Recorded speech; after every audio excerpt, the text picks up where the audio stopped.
All right. Hi, everybody. I'm just gonna keep this quick. Blake basically was like he didn't want to do the stream because he didn't have any interest in Yu-Gi-Oh right now. So Shiroun and Kagami basically volunteered to take this on together. So if you guys have any questions, please direct it towards them. I'm gonna assist where I can, but otherwise, I'm really gonna leave it to these two guys to get us through. And yeah, and like always, if you guys want to step on stage to ask questions verbally, please do so. But other than that, yeah. Yeah, let's get started. So basically, we're gonna present you like all the stuff about Hero post the Mask Hero, Maze of Muertos. Just only the Scroll, Furnace, Atomic, and the retrain Thunder of Giant. Thunder Giant, the goat. And going deep on the deck buildings, on tech choice, showing some combo, how to unbreak your hand with some break hand, like showing some call lines to play through entrap, and let's get started. We'll also talk about siding pattern because that was asked in the Hero channel.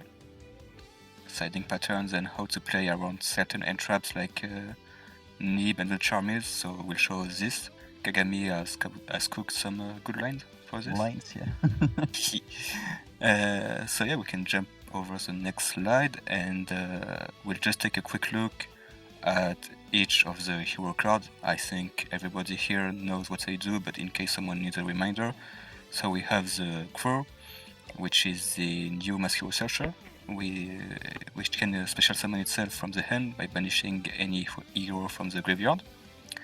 We have the Furnace, which is the best card of the set for sure, because it's like a hero King of the Swamp on steroids. You can reveal it and he will either get you mass change or polymerization. So we'll talk more in depth about how this card really helps the deck later. And he also has the effect of special summoning himself if you summon a non-fire hero fusion. As next is Atomic, which is we'll talk about Atomic too, but he's not bad, but he's a little bit less impressive than the other. Yeah, Atomic is a bit like not necessary at all for all the lines, and it's even worse because if you're using him, you kinda lose to Nib pretty hard. But like when Thunder Giant was revealed, like we all were like, yeah, but he's good, but we need alternate way to get to Poly, and we were disappointed about Thunder Giant. But like Atomic can completely be one of the greatest card in the extra deck with good supports, but now it's totally optional. It's not needed at all. He has the potential to get better if in the future we get more Mask Hero support, or if the deck shifts to like a more Mask Hero focused strategy. But it's just that right now we don't really use him. If you want to use him, you have to keep Furnace live, but usually you want to fusion him for chaos, so it's a bit awkward to use Izol, but it's not like terrible in itself. And the last card for hero in this set is of course the Elemental Hero Thunder Giant, that needs 2 Elemental Heroes of different attributes. He's a board wipe on summon if the opponent controls more cards than you do, and you can of course tribute itself if you used the Neos as material to revive an elemental hero from your graveyard. So again, it's a good card because going second, it's really helpful to have this tool in our extra deck. But it's just that right now we don't play a lot of elemental heroes. But the more we get support, the more we get more names and more extenders, the better he will get, because he will be easier to summon. And if we do it going first and we revive Stratos, then we can go into our other extenders. So right, like with Atomic, he also has the potential to get even better as time goes on. Probably, yeah. And Thunder Giant, the second effect, the second effect of revive an elemental hero lets you, like, if you have a Stratos in the rotation and like your cross got negated, it's a bit like another cross search. And it can save you, like, if you're stuck on cross and you cannot get to Duskcrow, grab Furnace, etc. And like Thunder Giant is very good at both going first and second cards. It's really good. Yeah, it's nice.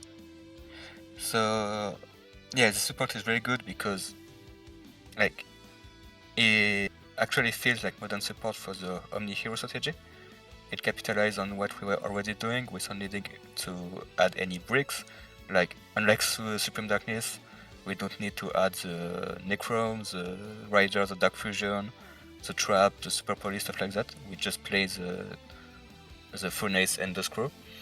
And which none of them are bricks.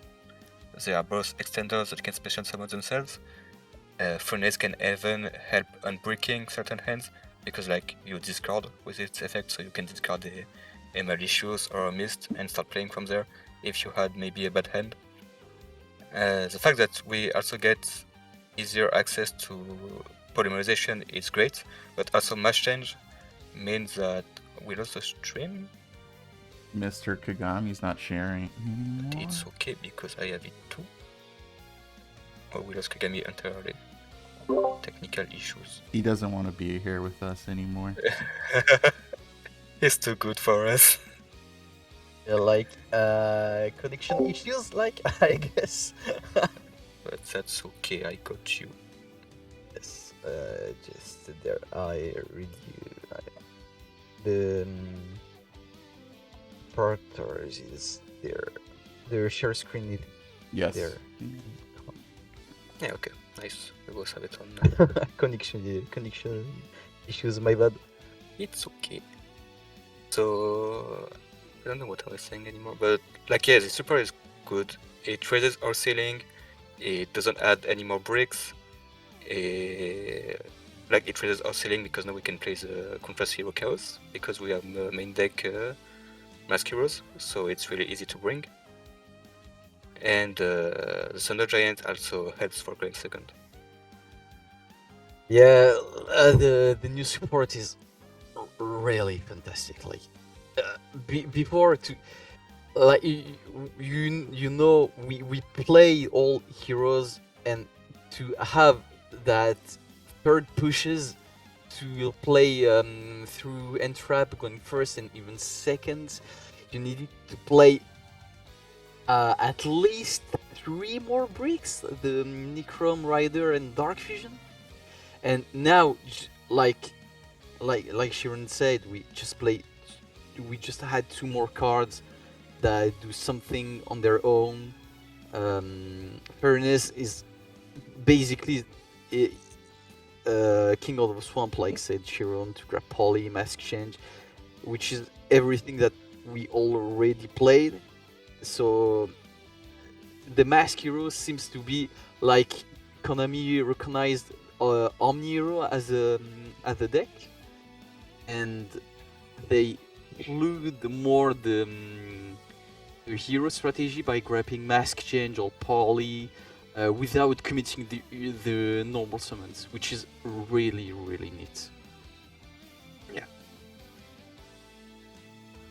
So yeah, that's basically what we just said with the slide. So one thing that is nice with the new Mask Heroes is that they have a good synergy with the Evil Engine, the Adjusted, Evil Assault, and Prison, because now, since we can use Shadow Mist Graveyard Effect to extend while still having an access to Mass Change with the Furnace, we can essentially Stratos and Vion on their own are better, because you can use Mist Effect and during your Evil Assault line to keep playing.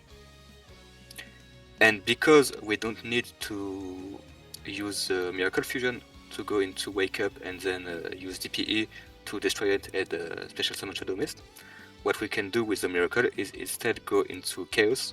So that's why we said it's also raise or ceiling. So it's really good because we have more pushes, more ways to get to Poly, more extenders, and a new Emerald piece with just 2 main deck cards, which are 1 bricks. The Fusion Destiny 1-card combo is now better too. Previously it was DP and Plasma. Now it's DP, Dark Law, and Chaos. And the fact that any Hero Searcher or Extender like Reinforcement of the Army can go into Crow and just add that on top of your end board is very nice.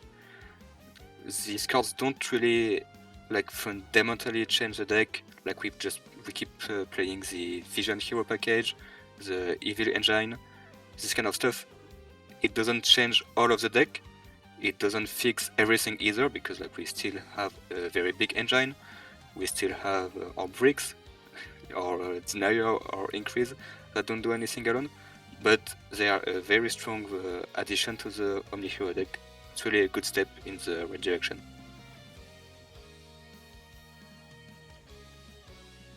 Do you want to do maybe Thunder Giant? Oh yeah, Kagami, because he's for now, like I played local and stuff. Thunder Giant, like you said, didn't came up that much because we don't have enough elementary hero names and different attributes, and but when he came up, he's like a bang boom, like cards explode everything, and if you can, and it's even more if you can chain block with the furnace, and that's why furnace is so good. Like you can grab your party, discard Mali or a Mist to add another hero, or put himself in the graveyard for free, and you can chain block with him, so you can get like Omni negate monster, and they will negate furnace, which is like not a big of a deal because he will be destroyed because of the Thunder Giant, and you can explode all the board. Really good against the meta. If you can chain block, like I said, but the thing is, we need to access to 2 elementary heroes attributes. Then we need furnace too, because we need to chain block, because it's really gonna be rare that Thunder Giant works by himself, or you need to draw Droplet. Like if you have Thunder Giant plus Droplet, it's a nuke. Like he basically going second. It's so broken. Yeah, the fact that we naturally place droplets in heroes, and so we can either chain block with Mist or Furnace or dodge with droplet is really good in making Thunder Giant results as often as possible. Yeah, and like I said, going first, it can't be another search if cross got negated, which is really good, because when we play, when we do our like our 1-card combo, if cross got negated, we pretty much screw.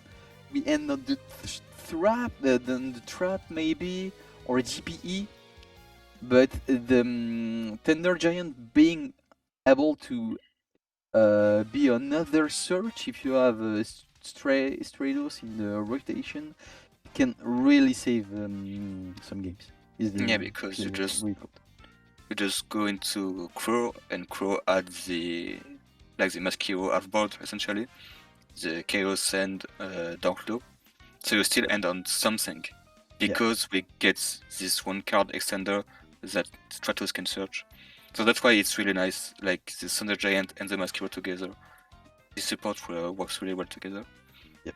And Thunder Giant will be 1,000 better when another card will be released, like the Ejectora, but we're gonna talk about her after. Yeah.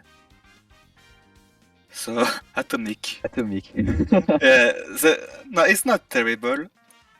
There are some people either here or on the Facebook group, the Facebook Hero group, that ask about Atomic, so we thought we talk a bit about it.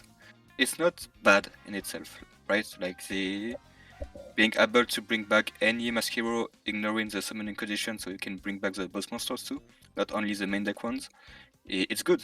Like where after you get Super Poly, you lose your Dark Law, or you play into Nib and you lose your Dark Law.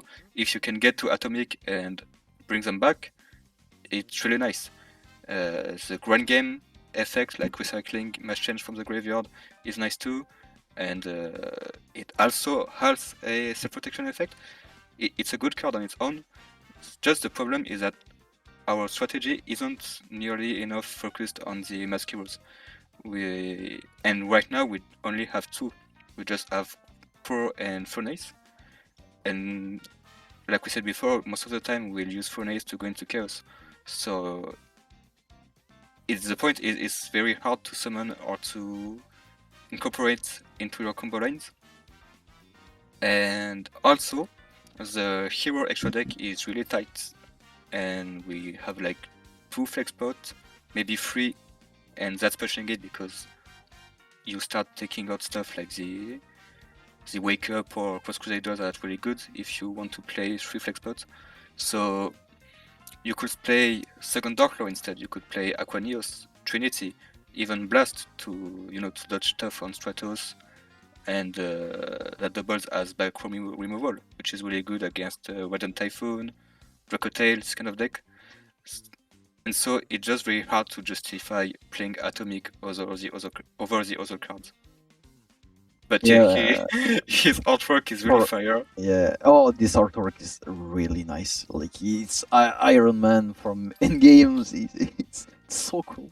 But lucky for now, and especially with, like you said, only 2 Mask Hero monsters, he doesn't have that much of interest. And I try to play him, but post the other Mask Hero Fontaine, like you can do shits like use Furnace effect to grab Mask Change, then discard Furnace, and if you have Duskro plus Fontaine in the rotation, going for Chaos, reset the Mask Change, and then Miracle again for a Chaos, summon low, and if you get Super Poly, you can use Favorite Contact to summon another Chaos or Shiny Swingman, and then use the Furnace effect to summon back Furnace, and then use the Mask Change to summon Atomic, and then revive the Dark Law. But it's kinda awkward that he have only the protection from itself. The first time that I've read it, I was like, he's protecting everyone, but I misread it, so I was like, it's a bit of meh, because it doesn't do anything on its own, but he has some grind game shit, like with mask change set, every end phase, and I don't know, like, it's a bit like a second copy of Dark Law. Yeah, and for most of the time right now, because we still have a lot of Dark Heroes, just playing the second copy will be generally better than playing Atomic.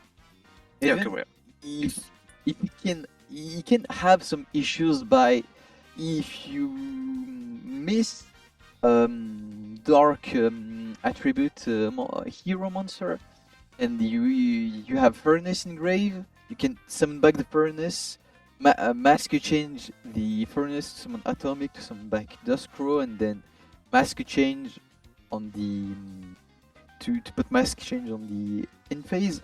But it's really specific setups. Like, you need to get stop on something that make Furnace on the field important to summon Atomic, and then bring back the screw. It's a bit awkward and really situational. Yeah, it's not bad. It's just that it's hard to use, and it won't come up really often. And I definitely think that he cannot take place of Trinity, of Wake Up. Like, those cards are really important still. They are flex spot. They are not mandatory, but I feel Trinity and Wake Up have more issues than Atomic for now. I don't think it's a terrible deck choice if you choose Yeah. Like, it's not a mistake or anything if you say, I like Atomic, I want to play him, and if you make him work for you, well, that's great. It's just that generally, compared to the other deck we can play, he's a bit underwhelming, that's all. But he's not, like, terrible or anything. Yeah. So, yeah, we're moving now to deck building. Yep. And how to deck build post Maze of Muertos. There were a lot of questions about Farish ratios, about the evil engine. 1 or 2 polymerization. A lot of people ask, why is everyone on 2 polymerization now? So let's jump into this. Oh, wait, no. I was gonna stop you to give you guys a break. Does anybody have any questions before they start moving into Decklist? If not, then we can just move on. Sorry. Oh yeah, you're right. Also, I know as somebody who does these streams, like, I get a water break when I can. Oh. Okay. But if there's no questions, then yeah, I can move forward. I will show my list after the list that win the locals, sorry, and we'll show the deck choice. We can talk about deck building and siding patterns too. Siding patterns too, against like Draco Tail, against K9. What I was doing with the list. Yeah. We can move on. There is no question. I think we're good.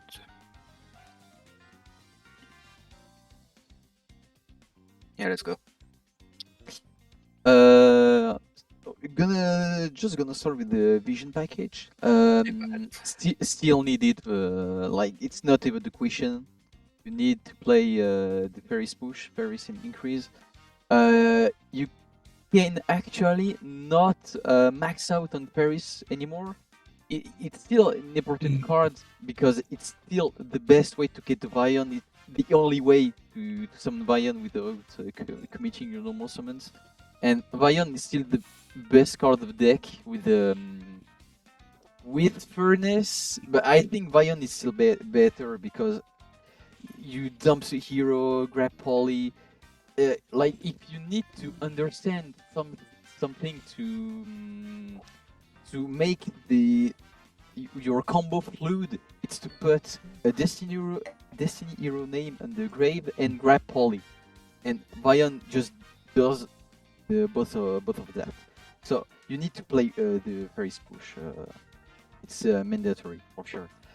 But about the combination, 1, 2, or 3, it's like all have pros and cons. Like, one, you lose on your power push, going second and first, because you will not be able to start with Ferris to play better without your normal summons.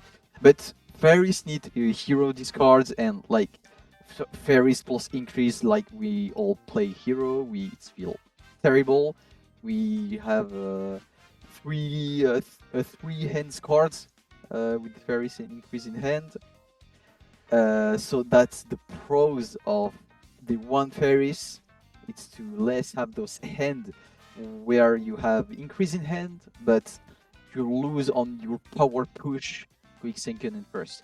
The three fairies has pros to have power push because you will draw more fairies, but if you're on one increase and like you can have some hands like you have two fairies, one increase, and even three fairies, one increase. At start, I was still on three fairies with one increase, and the first test hand that I do is like three fairies and one increase. So I was like, yeah, I think it's God sending me a message to cut fairies, and I personally I play it as two because it's like if you draw increase, you're decreasing the chance to draw fairies too, but you still have fairies to push through and trap through boards. So for me, I'll really like to, but I don't think there is any wrong answer with the one fairies or three fairies. There's no wrong answer for sure, and something to note is that now we can play really better without resolving fairies, because we have the Evil Engine and the Mascuros Crow Furnace in the main deck to extend. So, like, even if you still draw your fairies and increase, if you have other starters in your hand, yes, your hand will be bad, but it's playable. And fairies is still important, but it's not like the card that you need to resolve all the time like it was before. We can play if he gets interrupted or if you don't see him at all in your opening end. It's still fine. And maybe we'll show this later, Kagami, with your lines. Yep. Like how we can play without fairies, or even how we can play like when we draw like the Stratos and increase, so we have the dead increase in hand, how we can still combo with that. The Evil Hero Engine, so some people, like, it's still debatable. Some people started cutting it.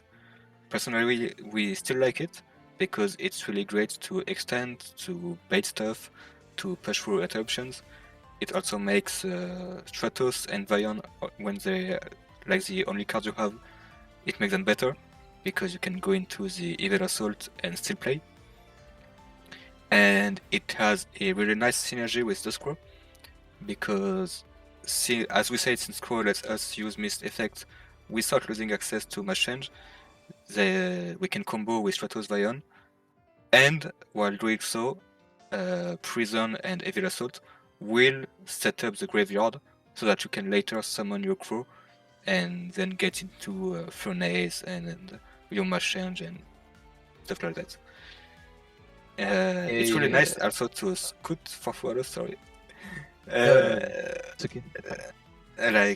You can, some neat little trick that you can do is that when you first thing in your turn you use Evil Assault, and if opponent has Fuaros, most of the time they will use it here.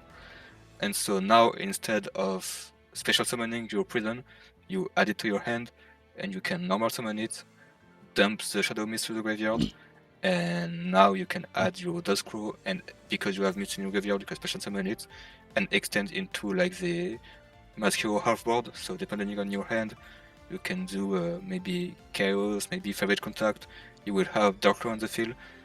It's nice to not give too many draws to your opponents. I'm not saying like Hero doesn't lose to Fuaros anymore, but there are better stuff you can do without giving too many draws now, which is really nice. Yeah, the Evil Hero engine has maybe why people want to cut them is because that they have found to be not that good going second, because prison dumps for cost, yeah, but it's an ignition effect, and like if your opponent know how to read cards, they would just shotgun the dead in prison. You're So- asking a lot from Yu-Gi-Oh players to read Yeah, cards. so that's why they are fine going second because people don't know how to read the cards. Yeah, but that's what we'll see when we talk about siding patterns. You can definitely take them out for more like non-engine, for instance, for more breakers or stuff like that. When you go second, the thing that why I play Evil Hero Engine and I play like 2 Adust Gold. Like I don't think there is okay. people that play 2 Adust Gold, but I really like to start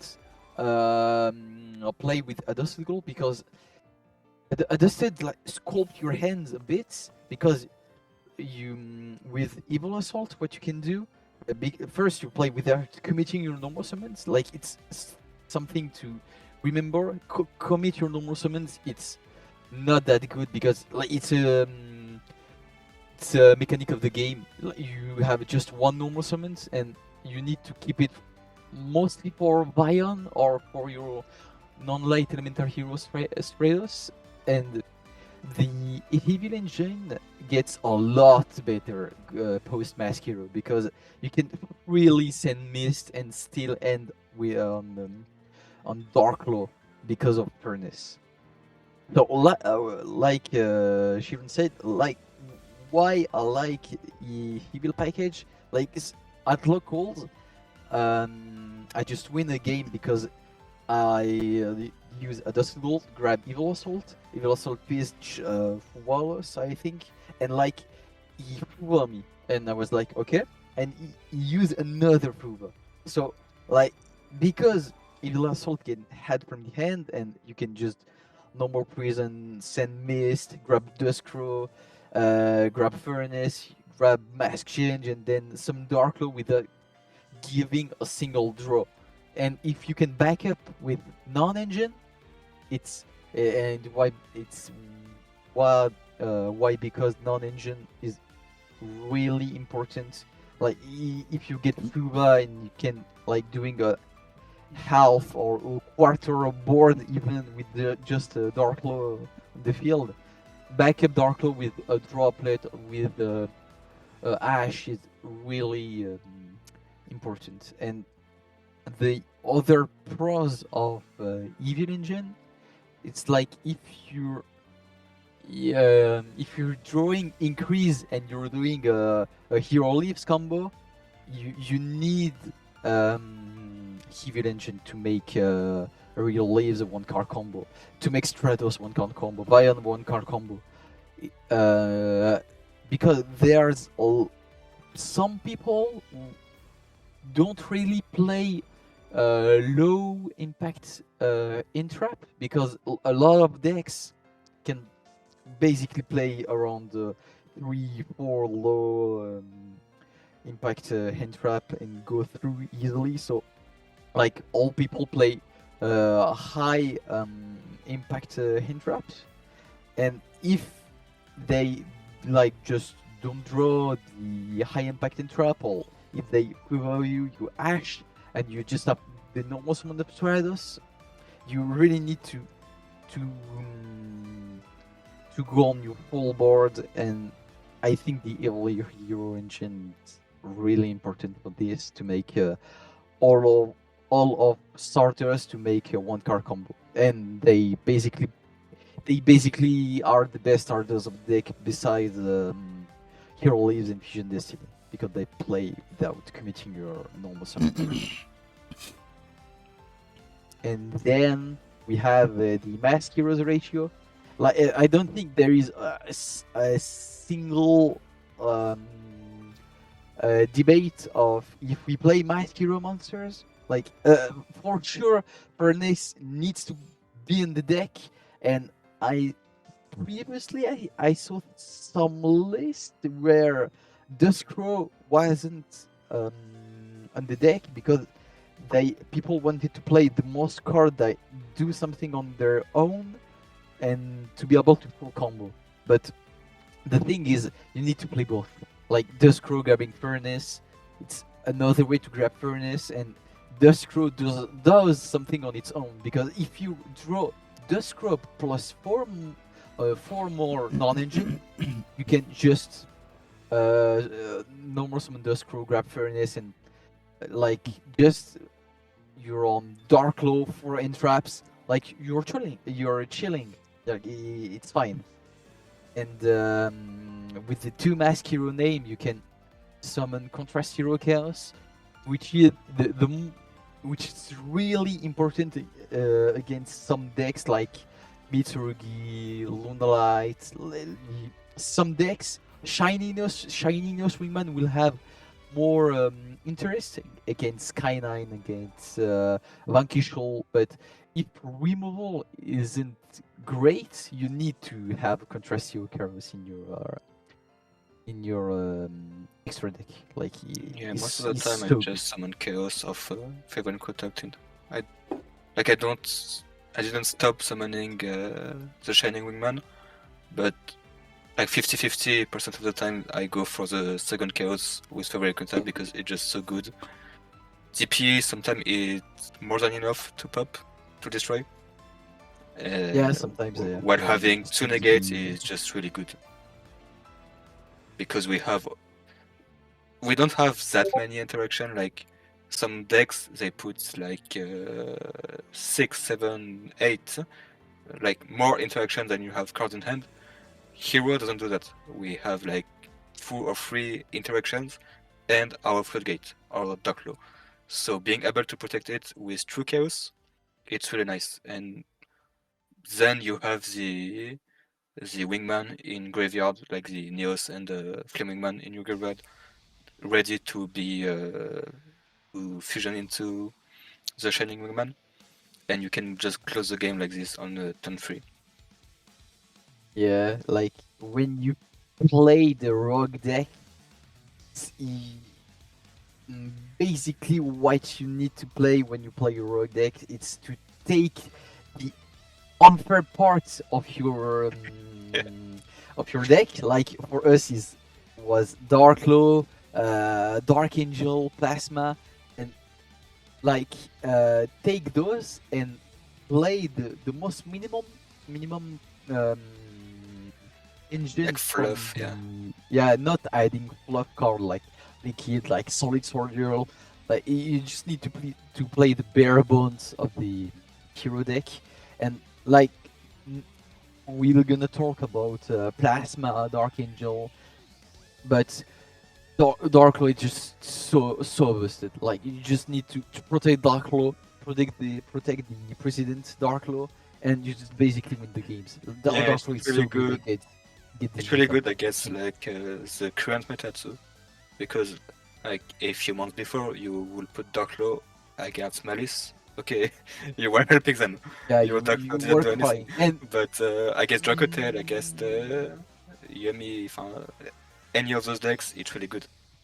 and I played against Malice, and like he needed to send some cards to the grave. Okay, like you activate all the Malice name for free, but they Yeah, can't really link line because it was they still hindering them for sure. Yeah, It wasn't like free yeah. for them, but it wasn't the worst thing to go against for them, is what I mean. Whereas when Yeah, you yeah, play yeah. Dracotail and you have Dark For Law, sure. it's really bad for them. Yeah, for sure.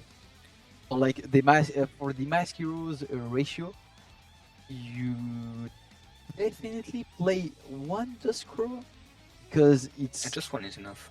yeah, just one is enough. But I saw some list where they played two because they wanted to put contrast hero Karas early is as possible, okay. but I don't think it's a good answer because like, with your first polymerization, what you wanted to do is to summon Thunder Giant. Like if you use 3 cards on the hand, because like we are fusion based deck, like we need to grab fusion materials and poly, so we need use 3 cards of our hand to summon fusion monsters, and basically Chaos just trade with 1 card because it's 1 target negate, and I don't think it's worth. Yeah, it's not a breaker. It's not. It's a good breaker, but it's not enough, and I think we really need to summon Thunder Giant if we can. Yeah, going First. second. Summon DPE, But the Trinity. second whatever. Furnace is very interesting, though, because either you can put it in the side deck and like side it in when you go first, or you just play 2 in main. And I can see why you would want to play 2 Furnace. Personally, I just play 1 and 1 of each, because I just want to keep like the engine to the minimum, the bare minimum that is working. Yeah, min-maxing with the deck as most Yeah, possible. exactly. But 2 is okay too, because opening Furnace isn't bad. Again, you can unbreak some hands. You already have basically your poly in hand or your machine. And something good about Chaos is that it doesn't ask for 2 mask heroes of different attributes or different names. It just asks 2 mask heroes, that's it. So you can very well poly like 2 Furnace together if you want. So that's nice. It's just a nice thing to do. Yeah, you can play 2 Furnace if like you get the Evil Hero engine, Yeah, if for example. I think if you don't play the Evil Hero engine, you max out on Faris, and you play like maybe 2 Furnace, or you play the Blazeman to go with it. So you have other extenders. Basically, what we do is just play 1-in-1 ratio on the main deck, and you can put 1 or 2 Furnace on the side to have that more mid-range game. Like if you get Puva, if you get Draw on Furnace, the first search you can still end on Dark Claw under draw, and if you draw, like for example Fusion Destiny plus Furnace, you can still end on Dark Claw DPE, which is okay, I guess. You can survive maybe Well, you got with Droll, so it's very nice. yeah, you could roll. Yeah, we are a hero. We just Yeah, Droll really still kills the deck, have but thoughts. at least if you can add machine first, like that's better than before, right? And you have your Dark Law, and maybe, as you said, you had Fusion Destiny or something in hand. You still end up something if your first charge is mass change. Whereas if Yeah, that's why hero Furnace leaves, at the sides can be if good. your hero leaves and you add Faris and you get Droll there, well, okay. It gets better later with Fontaine, because we will be able to set the mass change from the deck, but right now it's still very hard.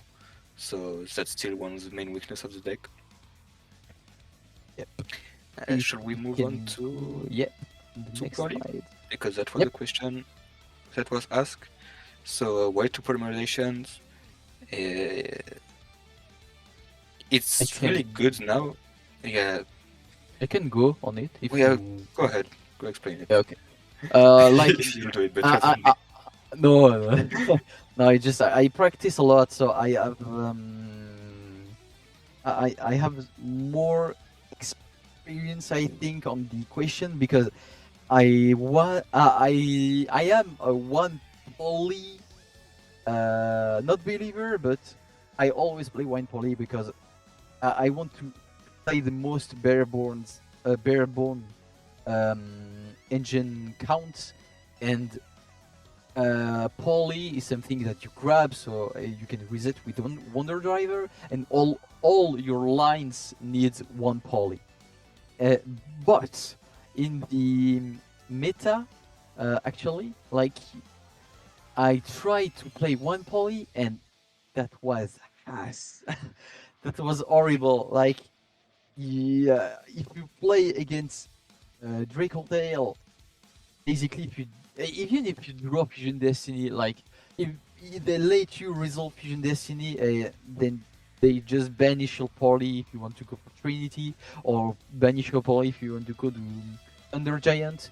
like you're screwed. You can do shit, or you need to draw like droplets every time, but it's not something that you can rely on it drawing every time a droplet against Dracotail. And I played against Kill Tuner, and sometimes I just randomly banish my poly. So like I am a one poly believer, but now we need to play two poly. Like we need to do it. Yeah, going first you can do your lines with just one, but just in practice the more you play, I think in this meta the more you realize two is really good, just because it lets you do more things more comfortably. Also, we didn't have it's not like that we didn't have many fusions to go into before. I don't know how to say it, but now we have like the Sudden Giant, and we really want to summon it if we can, going second, and we want to have our other polymerization for the old stuff we were doing before, like the Sunrise, and then recycle it to make DP, stuff like this. And just if you're going second with just one poly, you're really limited. If it gets banished, or not even banished, just negated, and it's in your graveyard, now you're like, okay, well, while I'm going second, like I'm trying to play through a board and maybe entraps in their hand. While I'm going second, I'm also trying to make Wonder Driver and then summon something under it, like just play two. You grab Furnace, you grab your other one, and now you're ready to go. And it's really, really easier to do than just trying to do everything with just one, basically. Yeah, it's just easier to sequencing your play. Like you don't need to think about like if I use poly there, I need to be able to have another body for Wonder Driver and then summon another hero to under Wonder Driver. Like we can just play two poly. We have Vision Package that can grab poly. Viant can grab poly, Furnace, and basically what you're going to do 90% of the time with Furnace going second, it's to grab poly, and going first is to grab Baskin, which is pretty funny. But going second, poly, I even side my chain sometimes, so you just grab poly. Yeah. You Dark Law is not really a going second card. Yeah, not really. Unless you go into the grand game, of course, but otherwise you want your Thunder Giant, you want your Finity, your Sunrise, stuff like this. And like Crow is a free Sunrise because he gets your Furnace gets Poly, and there are different attributes. So you can already, with just one Crow, without a norm, if you use Evil Engine before, or not, like you banish something. And now you have Sunrise, and you can threaten Miracle into Wake Up or something. Yeah. It's really good. And Machi was asking if playing two enables other things that you can do with just one. And so maybe you can show this later, Kagami, the line where you open one fusion spell, either the Match Change or Poly, and you go into Chaos. So of course this will play really hard into Nibiru, but a lot of our endboards do. This is still Hero. This is something you have to keep in mind. But yeah, you can do some really nice stuff, or if your poly gets impulsed, sometimes your line will be cut because you will have to recycle it early and like give up on one boss monster essentially, because you have to then poly again and have to do the same step twice. So you will not add your DPE or your Chaos or stuff like that. If you have two, well, you have a backup one, so you can still, even if you're interrupted, do what you were trying to do.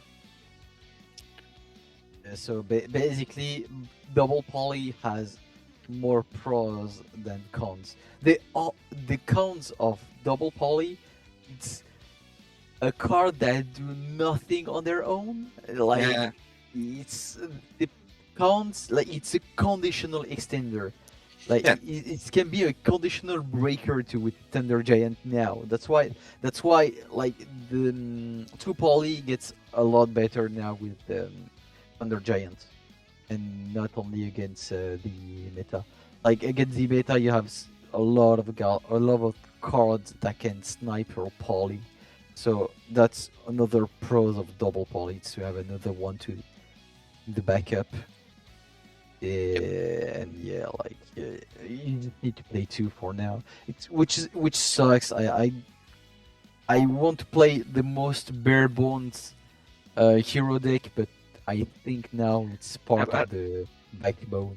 I think there's a fine line also between like playing the strict minimum of engine to make room for non-engine and stuff, and playing less stuff and making your deck quote unquote worse, if I can say. Like, I get the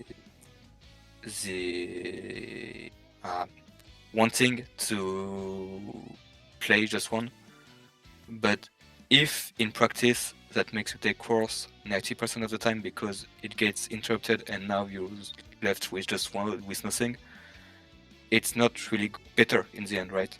I would rather sometime like draw one poly that doesn't do anything on its own. Okay, play this hero. Half of our cards do this. Yeah. I would rather it's like the free fairies. Why do you play free when you can play just one? You do the same thing, and because when you see the other, they don't do anything.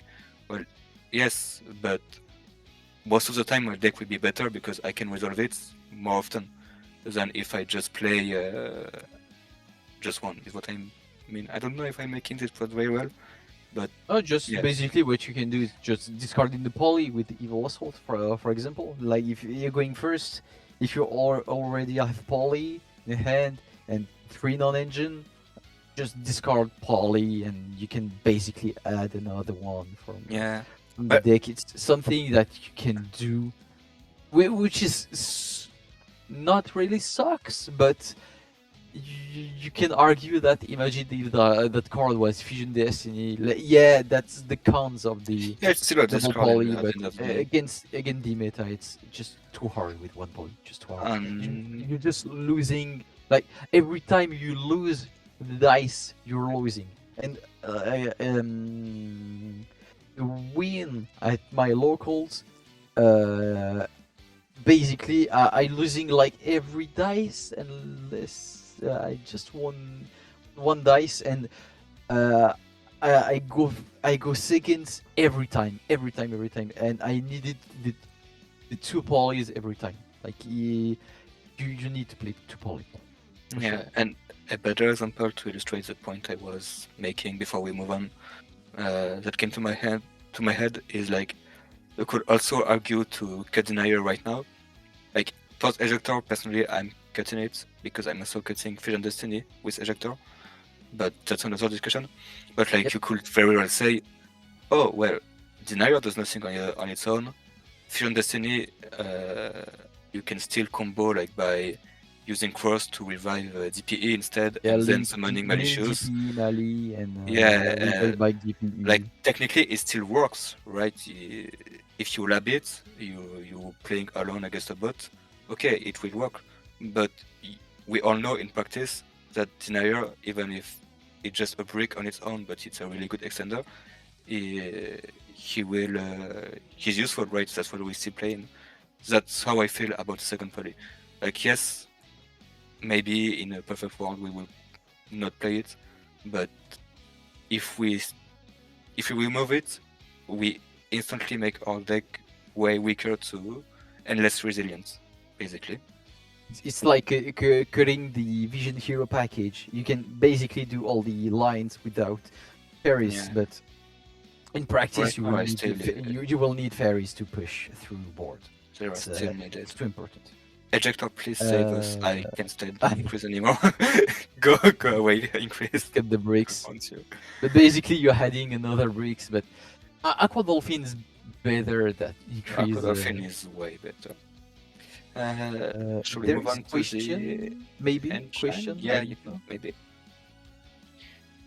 I have the chat open, and right now it seems that everything is okay. Everything is okay. Yeah. Don't Yeah. hesitate if you have a question about ratio. We're gonna at the end we're gonna do the combo lines and in the show to include everything about all the discussion about the hero engine.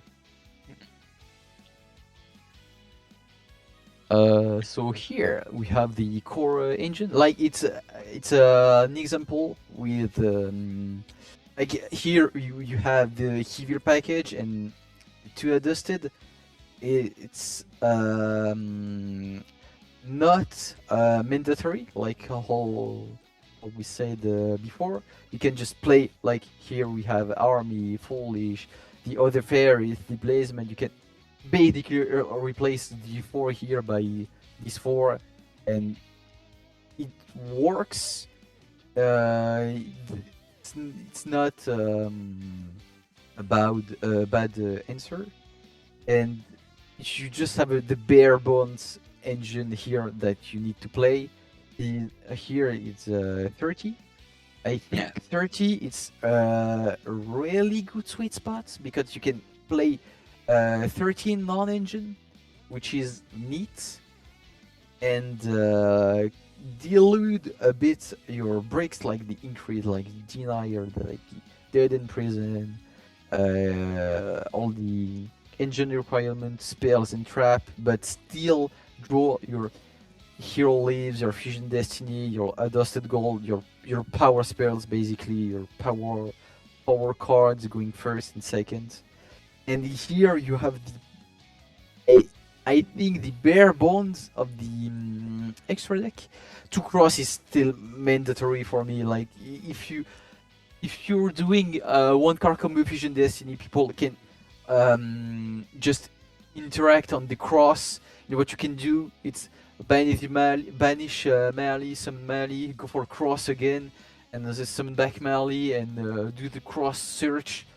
And turn 3, Cross Crusader help you for your turn 3 to basically get to the OTK and even going second if you set up enough hero in the grave, and you need really to grab Duskrow or Furnace to be able to go for Trinity. If they shut down Cross Crusader, just can go to the second one. 2 Chaos for me mandatory. Like I don't think you cannot get away with 1 because a lot of line you summon Contrast Hero Chaos with Miracle Fusion, and if you don't have the favorite contact target with like if they use Duster, you can negate it with Contrast Hero Chaos, but just having a second one, so Duster resolve and you just summon another Contrast Hero Chaos, it's just so much better because you Contrast Hero Chaos it's basically what was Dystopia and Neos Lord before, like, and the Wake it's the Miracle target that we summoned before with the Wake Up. Like you just do your lines, and if they Duster before with some Dystopia, because if you have Sunrise on or a Dread Decimator, you can just turn the favorite contact early destroy to an additional pop. But basically Chaos, Contrast Hero Chaos is everything. It's a Miracle Fusion target and a favorite contact target if they use Duster or the AMC. Essentially, if they try to force your trap early, either with like back row removal like the MST for Resident Typhoon or Duster or whatever, what playing 2 Chaos lets you do is that instead of summoning a Shining New Swingman that won't pop anything and that will just sit there, well, now you have 2 negates and you still haven't used your first one. Or if your opponent, like I don't think this will particularly be played, but just for the sake of the example, uses Dark Dark Ruler no Ruler more. What you can do is you can end your favorite contact, and now because you're responding to a trap, you can use your first Contrast Hero Chaos and negate the Dark Ruler. And in the same chain, because you chain favorite contact in second chain, you get to summon your second Chaos. And so you still have a negate on your field. You don't get punished if your opponent tries to use talent, because talent is one, if they steal Dark Lore or DP, it's really bad for us. So you won't get punished by that because you already have another negate. It's just really good when you have to favorite contact early to not have a Neos Lord that does nothing. Neos Wingman, sorry, does nothing. And before, yeah, that was the role of Dystopia or Neos Lord. But I forgot to put him in the flex spot, by the way, Neos Lord, but just imagine he's there. I don't think it's a flex spot. I didn't summon him that much before, and now that we have the second Chaos, just go for Chaos, add a second negate to an board or a first one, and yeah.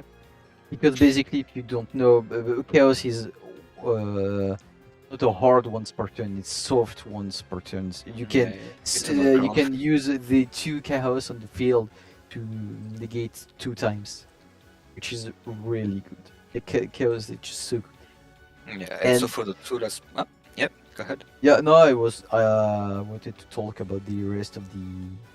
Well, you can go on. Okay, well, yeah, just for the 2 last spots. So this is 13 card we have on the left, right? So you can either play the second Dark Law, which is really good, especially against decks like Dracotail that just die to Dark Law. Trinity is nice, and Dread Decimator, they kind of have the same purpose of, like closing the game when you're under the Firm Destiny Dark Hero Rock.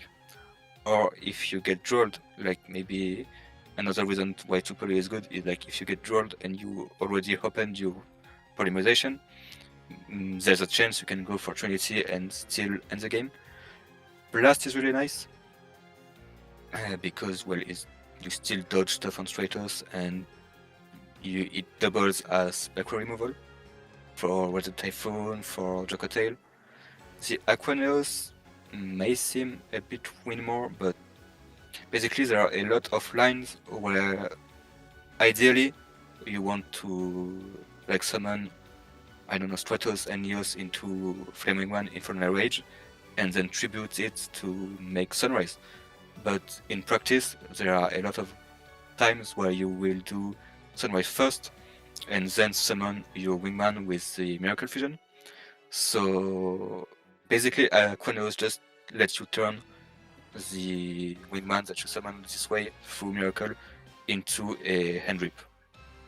And discarding is not really an issue for us because, like we'll see later with the deck list we want to show you, we play Fugaros and Puelia in main, so we have a lot of discard fodder. And of course, Hero is a deck that don't mind discarding, like the Shadow Maze, the Denier, the Malicious. So it's a very nice option. Atomic, we talk about him. If you want to play him, go ahead. I just don't think it's really worthwhile right now. And Dread, yeah, like Trinity, it's to OTK under Fusion Destiny. And I think to note about Dread is that it's now that we don't play Plasma anymore, and we'll talk about why a bit later, is that Adosol Gold is essentially a 1-card combo to Dread Decimator, and it's still our only answer to Bagu. So I know Bagu isn't meta like the meta decks don't play him, but if you go to locals and some other rogue decks, or not even necessarily rogue decks, but like tier 3, tier 2 decks, play Bagu, well, this is your answer. You can do the Dread Decimator. And yeah, as honorable mentions, I think it was Train Conductor in the chat that gave me this idea to add this earlier today. It's the Fallen Virtuous with the Ecclesia and Albion package, because we have precisely 2 spots in the extra deck. This is something cool that you can I forgot what I want to say. Like, try it out. experience with. Yeah, you can try experience because I didn't. the fallen the virtuals are one of the best non-engine in the game right now because it give you its grind games, give you free disruption every time. So Yeah, this is something that we lack. it's something really neat. But me, I don't play it because I try it and sometimes I miss my tools in the extra deck, and you need to draw this non-engine to make the cards good. So you playing a 13 cards extra deck, it's a bit kind of awkward for heroes, I think, but it's something that you can do. It's not a bad choice to do. I think it's at really all. interesting, and if you're fine with like missing out on the second low or Trinity or cards like this, you can try it. One good thing about it is that if your Furnace gets ashed, because I think people will start using their ash on Furnace. Yeah, they start You- to do it like at local. They Yes, start they saying, know like, now. Furnace is They're so evolving. busted. What the fuck? It's grabbing mask change like this. It's so busted, and they keep Yeah. their ash for this. So- And that's why there is wake up on the core engine for me. Yep. And so if you use Furnace first, and you didn't use Shadow Mist yet, because essentially what you do is you scoot for Ash with Furnace, oh, I'm threatening you, I'm going to add Mash Change, so they're Ash now.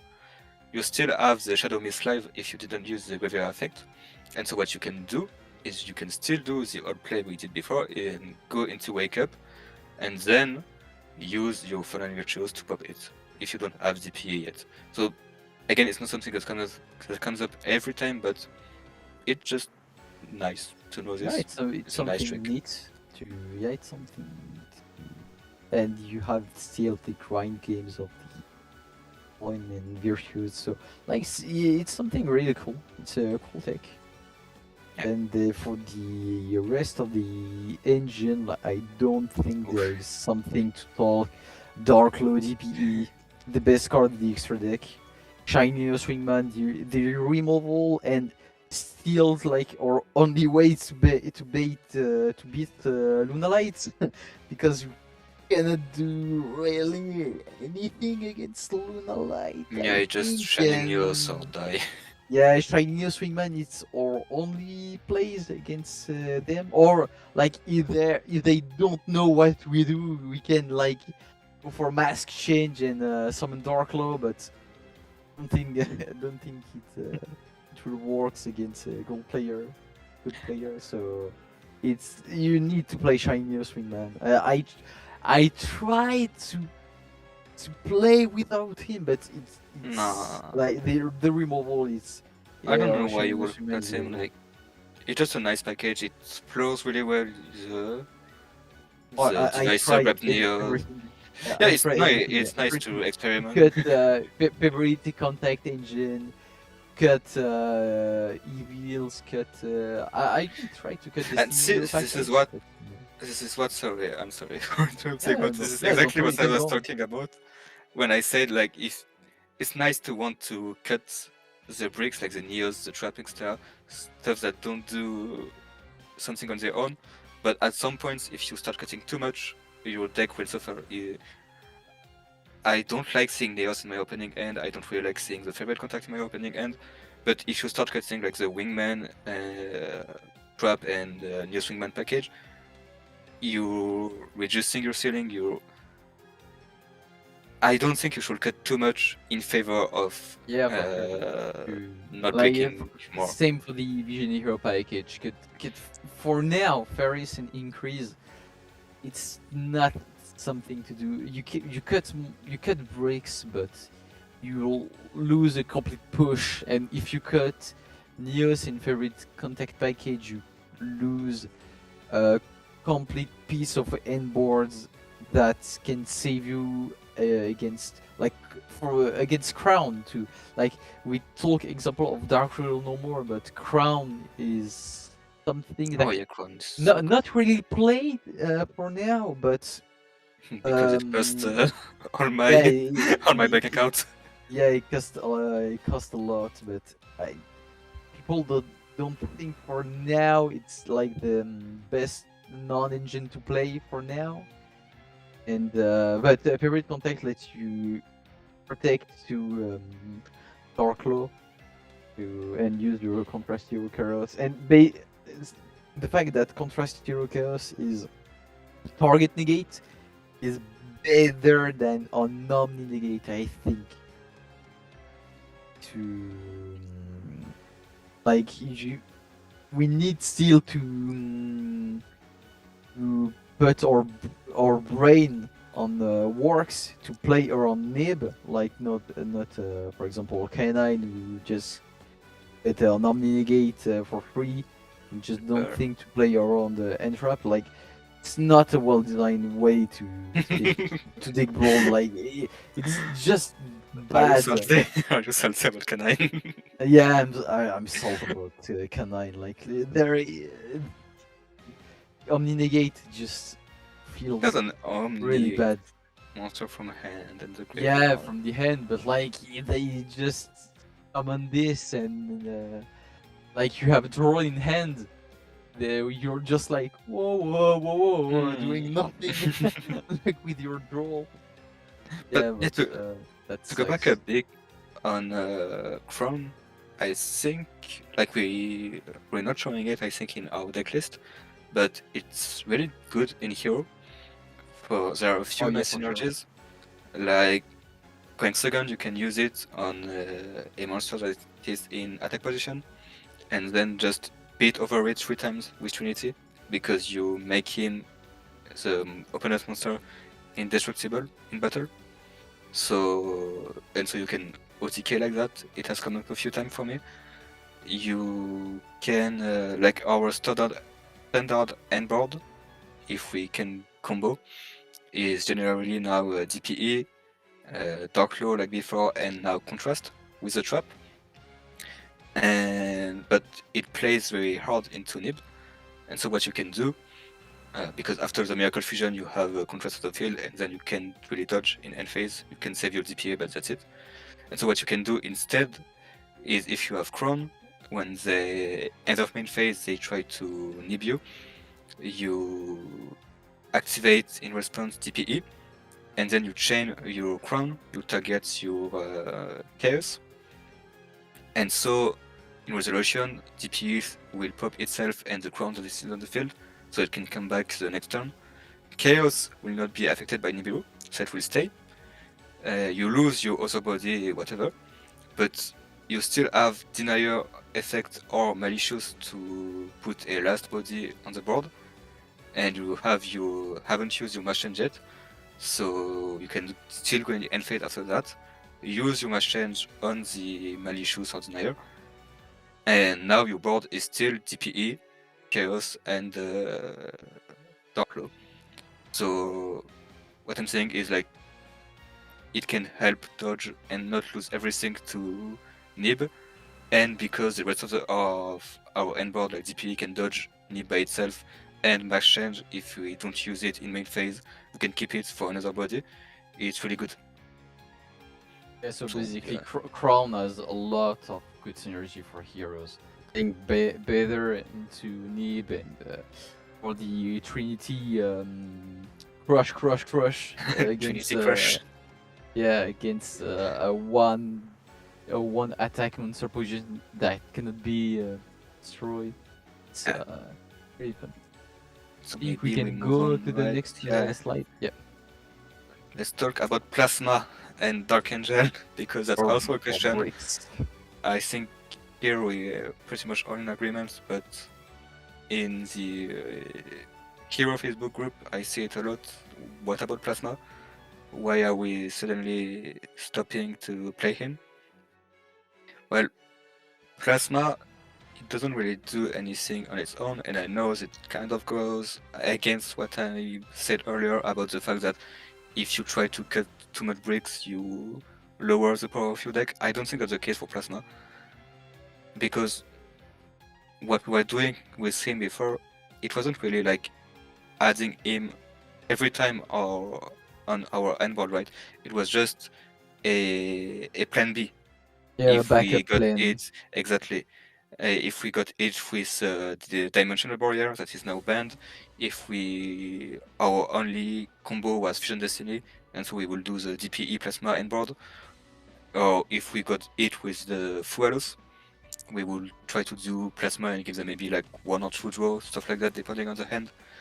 But now we have answers for all of that. Dimensional barrier is gone. Crow and Furnace already give us a half board on the Fuelos. Plan B, basically. Yeah, and Until the vision package gets stopped. And the Fusion Destiny 1 card combo is better now because it's still DPE. You still have 1 floodgate, only now it's Dark Claw instead of Plasma. And on top of that, you add the Chaos to like stop a Ragi kill or something that will get rid of it. D-Force was brought up sometimes.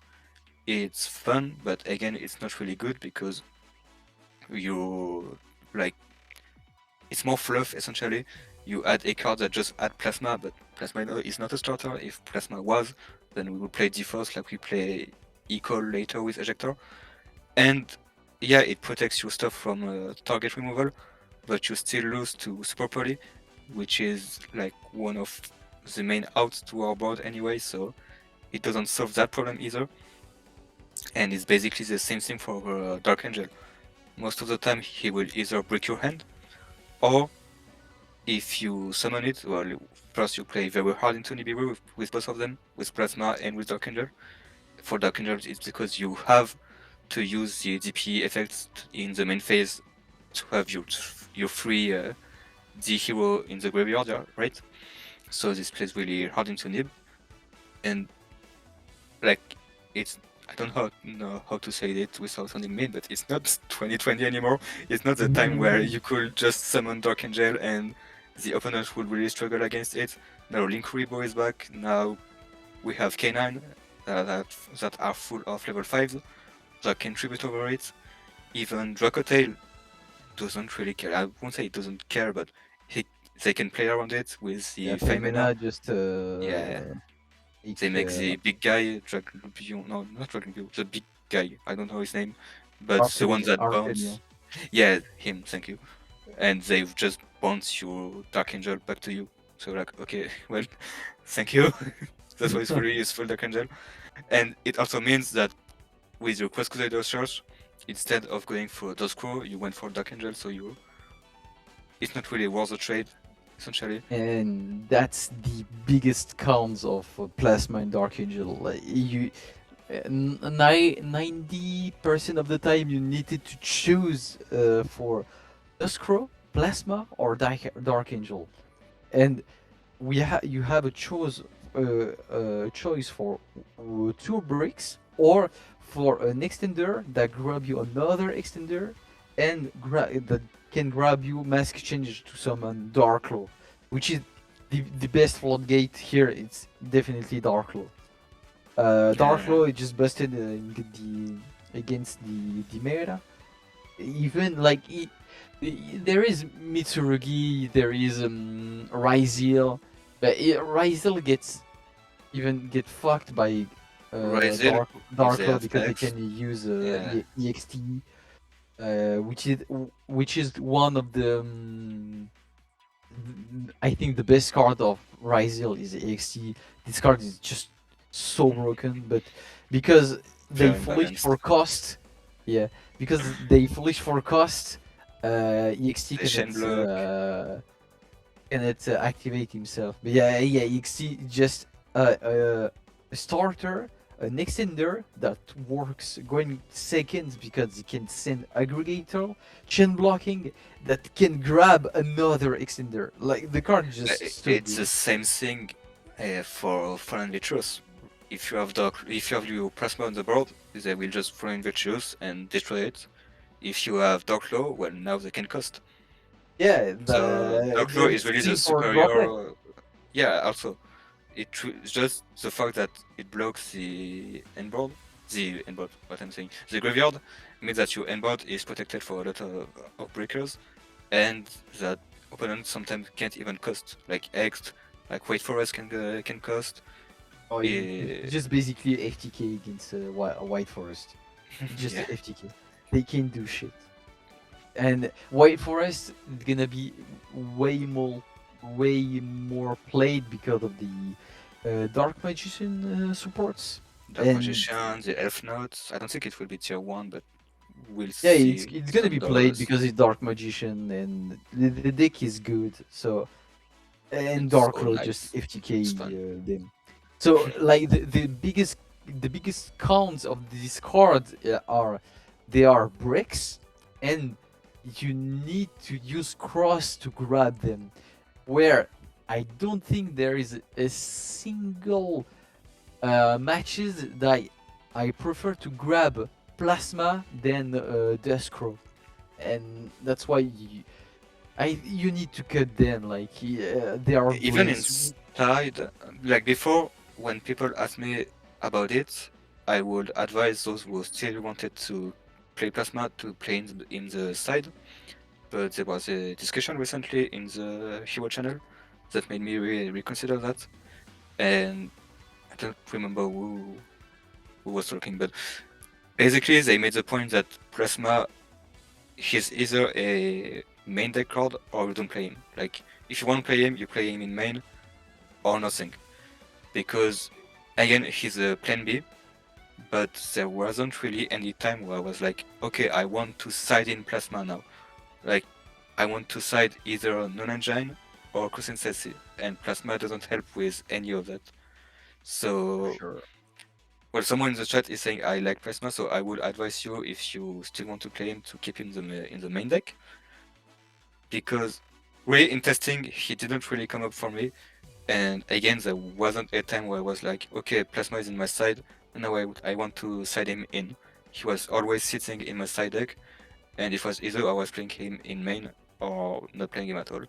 And Yeah, so that basically you're person like made playing more non-engine is better. yeah,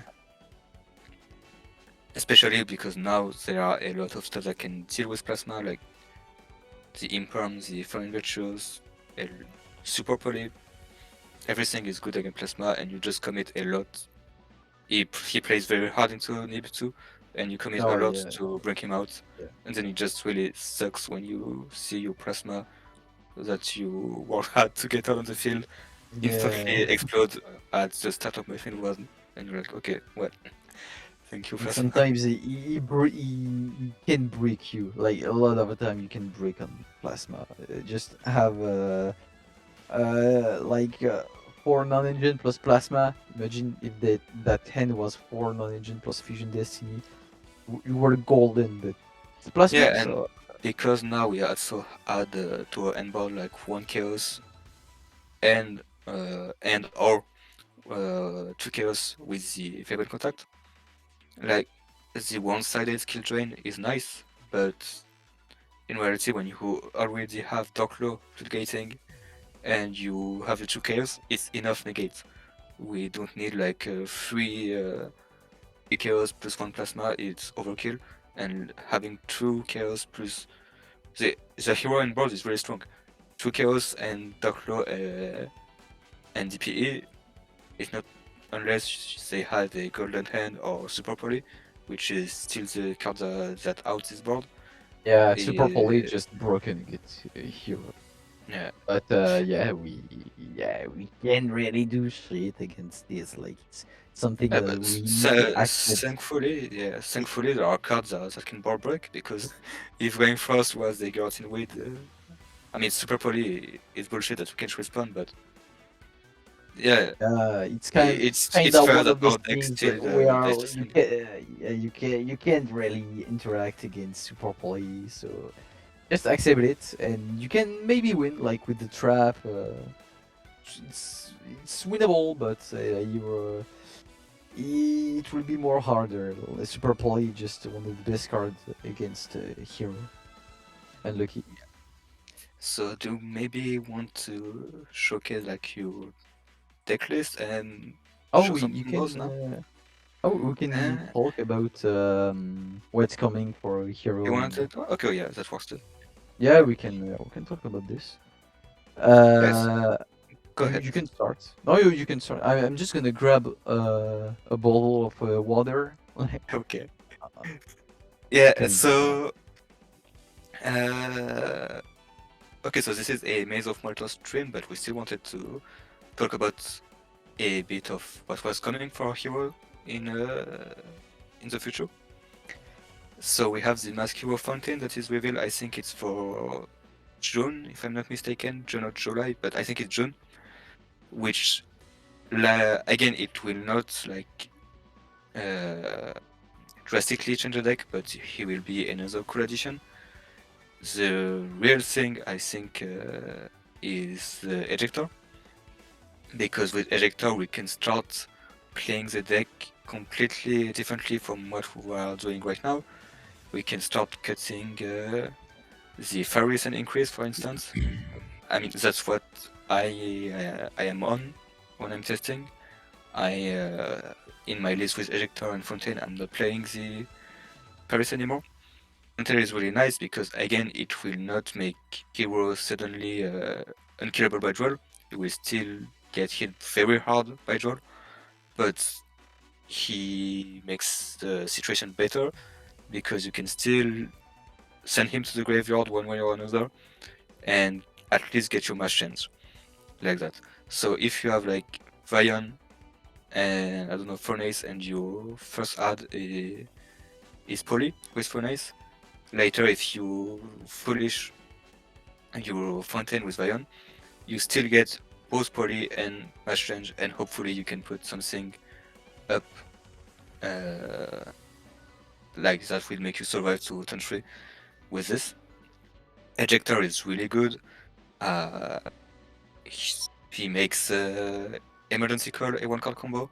Emergency Call gets really good with her because it's not once per turn, so we can really like customize our hand, if I may say. Like you have it's one a bit like equal to the build. It's a bit like the build. Even better because instead of going -1, you go +1 with the Ejector.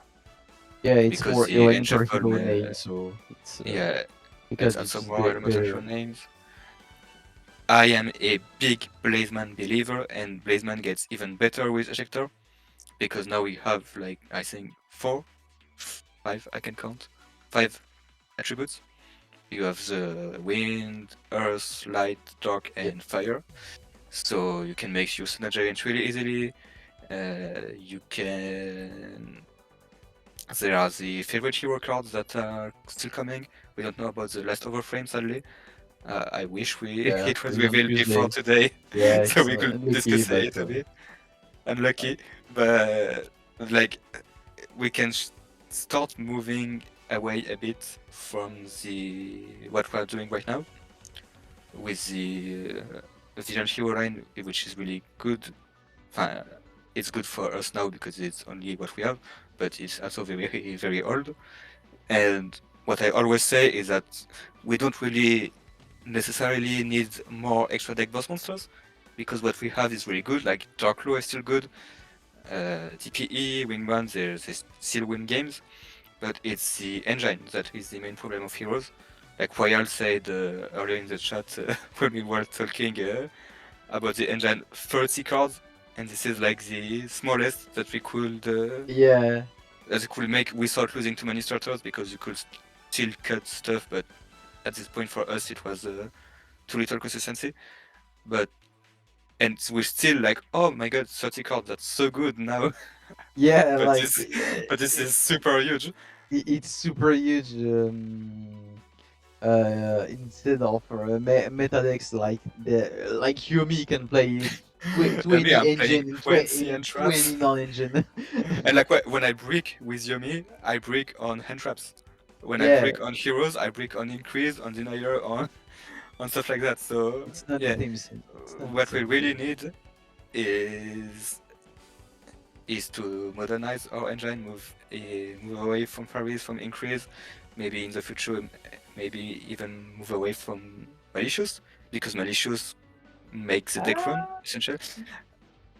Right now he makes the deck run with the links to link climb to make DPE, but like if we get supports that focus more on elemental, this is just pure speculation by the way, if we get more support that focus on elemental and mask heroes, we could maybe start cutting those bricks too. Like, I just think we need to play a smaller engine, and so Ejector really helps with that, because she enables one card combos, she's a great extender. Again, if you put a focus on the elemental names with equal, it gets better too. Fontaine will help if we can kind of replace Varys. It's a new way to special summon Vion, only you have to do it from the hand. He makes it easier. Yeah, he makes it easier to play Atomic for those who want to play him, because now you can fusion him and the Scroll instead, so it's easier to keep your Furnace alive, because now you will you will get your Chaos, you will set your Match Change, and because you summon Chaos, you can summon Furnace, and so you have your Atomic setup. So it's really nice for that too. He's water, so adding him and Aqua Dolphin with Ejector means that we can start playing Absolute Zero and maybe Acid for those who want again. Like the support that is to come in the future will really help. And personally, for me, I'm not playing a lot of hero right now. This is why, like I talk about it theoretically, but the actual combo lines and stuff like that will be shown by Kagami, because he plays way more heroes than me right now. And for me, it's Ejector that makes me want to play the deck again, because she really changes it and it's really fun.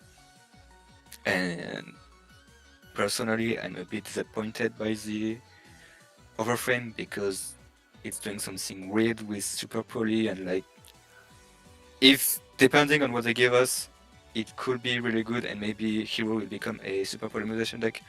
But I liked what we were doing with Ejector before, and now adding back Future Destiny or Super Poly, I'm like, I don't really want to do that. I don't like the direction it's taking us, but that's just personal opinion.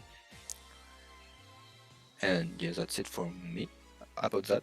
Oh, I think we can move on the combo. I think we can go quick. It's maybe already kind of. There's no slide on siding Machi, but Kagami will Yeah, show we're just the gonna talk decklist, about. and he will show on Dueling Book the siding patterns there, and maybe like against this deck we will side like this, against this deck we'll side like this kind of stuff. And I think we can go start on the combos, like first can go on the Stratos combo. Like all the starters. I'm just gonna show quick the list that I'm playing. Yes, I'm cutting my stream now, and I'm letting you guys look at Kagami's Dueling Book. Like, just gonna show the list that I'm playing. Here we have the list. Basically, because I'm playing the evil hero, all the starters here are not very so obviously, because you need hero discards. Yeah, it's card combo. Stratos is a one card combo. Not really a one card combo, because you need blink discards, but when you're doing the math, it's just a one card combo. But I'm gonna show. And that's also why you want to play like the most number of hero names you can, right? Yeah, and that's why I'm on Dusted Gold to play the more hero names. I think I'm on like 2 Faris and 1 Adjusted and 1 Reinforcement of the Army instead. But as I said, I don't play heroes that much currently, so. Nothing is really. There is not a bad answer, but it's just the way that I like to play it, to have the more hero names. And Adjusted Gold is basically polish and get an extra body of it, and just discard the card. And a lot of time discarding with heroes. It's it's good, so you can Yeah. Just that I'm an evil hater, so I can't wait to play Ejector and stop playing them. So here basically we have the combo of one card combo Stratos. So it's a weak way to combo because like you need. I will show you why it's weak. Because you needed to summon Darklaw in the main phase. So here basically what we're doing it's some Stratos get to Adusted, Evil Assault, some Prison, dumping Shadow Mist, grabbing Ferris, and with Divisor grabbing Eos, and now Ferris is alive. So you can go Ferris effect, summon Increase, summon Vion, put Mali in the grave, grab Poly, like very intuitive for now. Go for Cross, grabbing your Duskrow. Here you can link those two to summon Wonder Driver.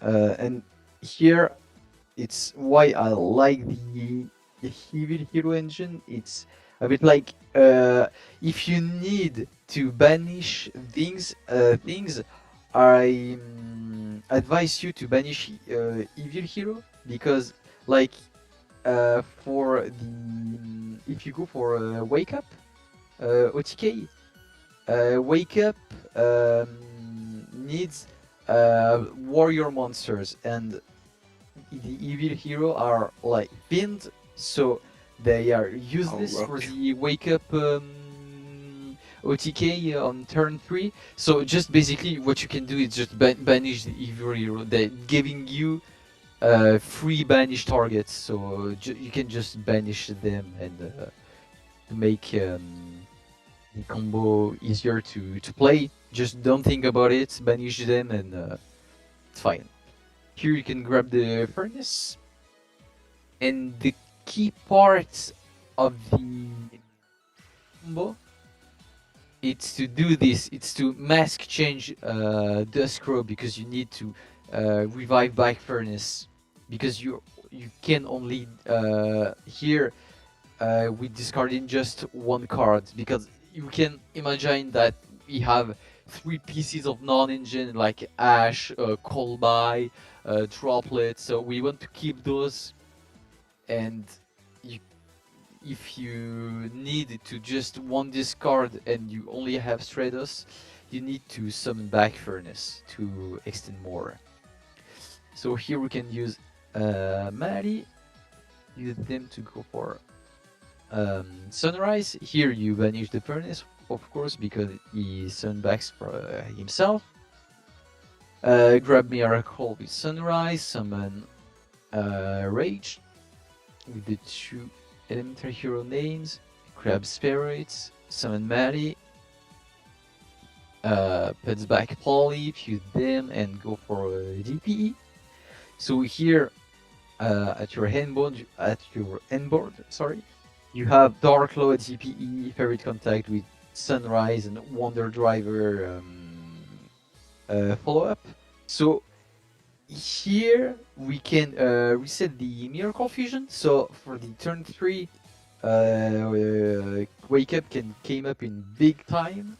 We have basically the Omni Hero and board classic Darklaw DPE Favorite Contact, and this board can be like a FTK because Darklaw is just so busted, and it's the cons of the combo. It's you need to Darklaw in the main phase, so you're getting destroyed by Nibiru. Yeah, but this is really nice that now with the Evil Engine and with the new Mask Heroes, we can just with normal summon Stratos and one discard get to our all board essentially. Whereas before it was the worst normal summon, Stratos alone. Yeah, Stratos alone get us to like not nothing, but you're dying by the fact that you don't have another way to grab Poly because you cut the normal summon Vion, and I'm gonna show after a combo where you're getting Ash on increase, but you still get on Dark Low DPE favorite contact, and that's why the Mask Hero are the Mask Hero support are so well designed. So here, it will be Stratos plus 2 discards. The main thing about this is here we will be discarding a card with Furnace, so we keep the Furnace in hand, so you not you're not you're not needed to summon low at the main phase, so you place better into Nib. So here basically you're doing the same thing, cross effect to grab Duskrow, doing the same thing, Wonder Driver, summon Crow, Furnace, and the main thing here is what I said, you just discard the other dead piece of non-engine in our hand, and basically if we are doing a one card combo, it will happen a lot that you will have a dead piece of non-injury in your hand with Pruya, Volos, or like favorite contact. Favorite contact is a great discard because Infernal Rage just grab it from the graveyard free, and you will have hero names that do really nothing on their own, because if you have like another Adjusted in hand, you can just discard it. You have a lot of good discards, so it's not really big of a deal to discard cards in hero. You're not really doing card economic. That's I think that I wanted to say. So you're doing the same thing, grabbing the trap, some place back poly, some DPE. You still have a Mari, and so here at the end phase you can mask a change for Darklo. So you play better into Nibiru. That's the biggest pros of these Stratos tool card combos. We're gonna go quick about the combos because I do a lot of lines. There are lots of lines, and we're just gonna go quick about them. And if you have like question about some lines, we can go back into them. And also Explain. Omni Reborn, Jaden Beer, Blister too. I think a lot of people on the server have put like resources since the Masculine reveals to do combos. So like there are stuff out there to learn it, and that's why also maybe we won't show everything, maybe the most interesting stuff. And so like we can also show you guys like tips on siding patterns. Yep. Later on.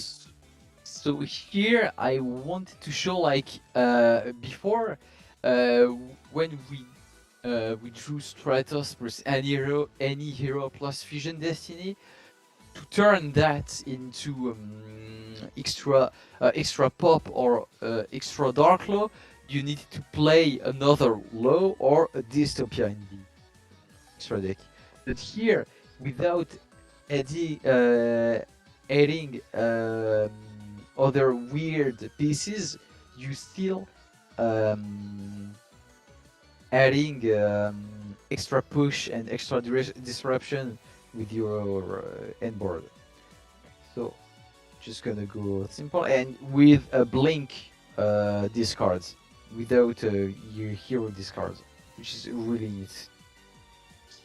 So same things, we go for Adjusted to summon Prison. So but here we're gonna do something differently because we need to keep the Dead in Prison in the field, because it's gonna be the non-dark hero to go for Sunrise early. So here we go for Frost. cross summon back Mali to grab Paris. Here we're gonna grab the Neos with Devicer.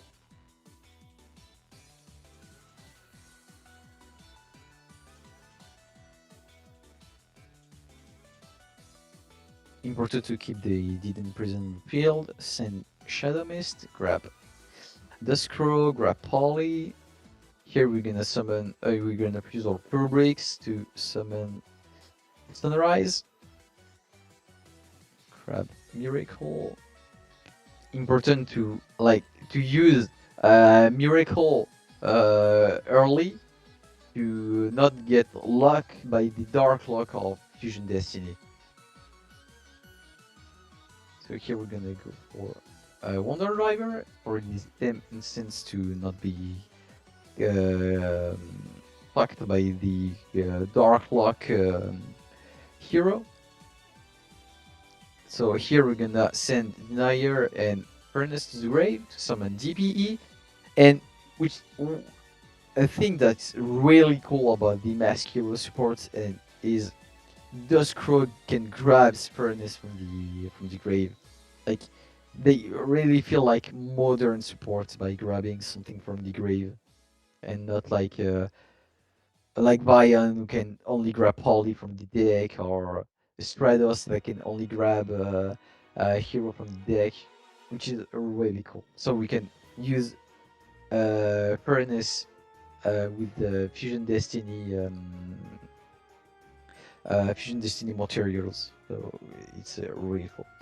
And here, so like we grab we summon Duskcrow, grab Furnace, grab Mask Change, discard the Furnace, and then we can Miracle Fusion for the two Mask Heroes to summon Contrast Hero Chaos. And something really cool, it's here, if they need you at the end of the main phase, you lose your Contrast Hero Chaos, unless, like we talked about before, we have Crown.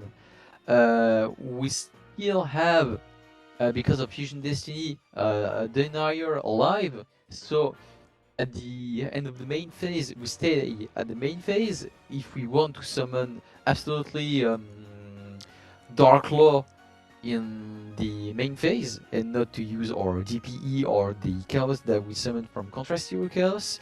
So we summon back Denier to Mask Change Denier, so we still have Dark Law, DPE, Favorite Contact if they need us in the end of the main phase, which is really cool. And without adding weird pieces, we just go to the full combo plus Chaos, which is really cool. Something Omni is saying in the chat that is very important. Yep. That when you do one card combos, yes, it's not like just for show, but it's nice to know them. But in reality, you will often get interrupted. But it's really important to know how to sequence them, because if you okay, here I get interrupted now, so what can I do now? Does my one card combo end? Can I still pivot to something else? That's why sequencing is really important too. Yeah, and post Mask Hero, I think the sequencing of the combo is really more important. You need to think about it, because before it was pretty straight line, pretty easy to figure it out, but now like you need to think about, like I need Furnace to revive by from the graveyard, or I need to summon this before I get Dark Lock from Fusion Destiny. Did I have enough materials for FD? You need to really think about your sequencing.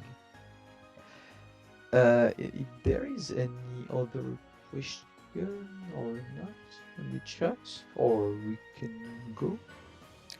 I don't think there's a question right now.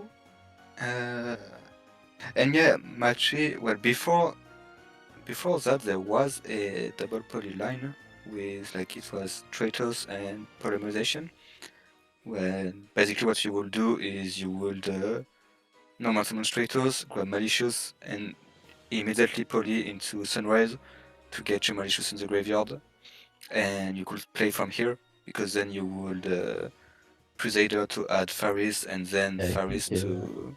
Lester show this, I think. Yeah, Blaster, I'm sure he has it on his channel.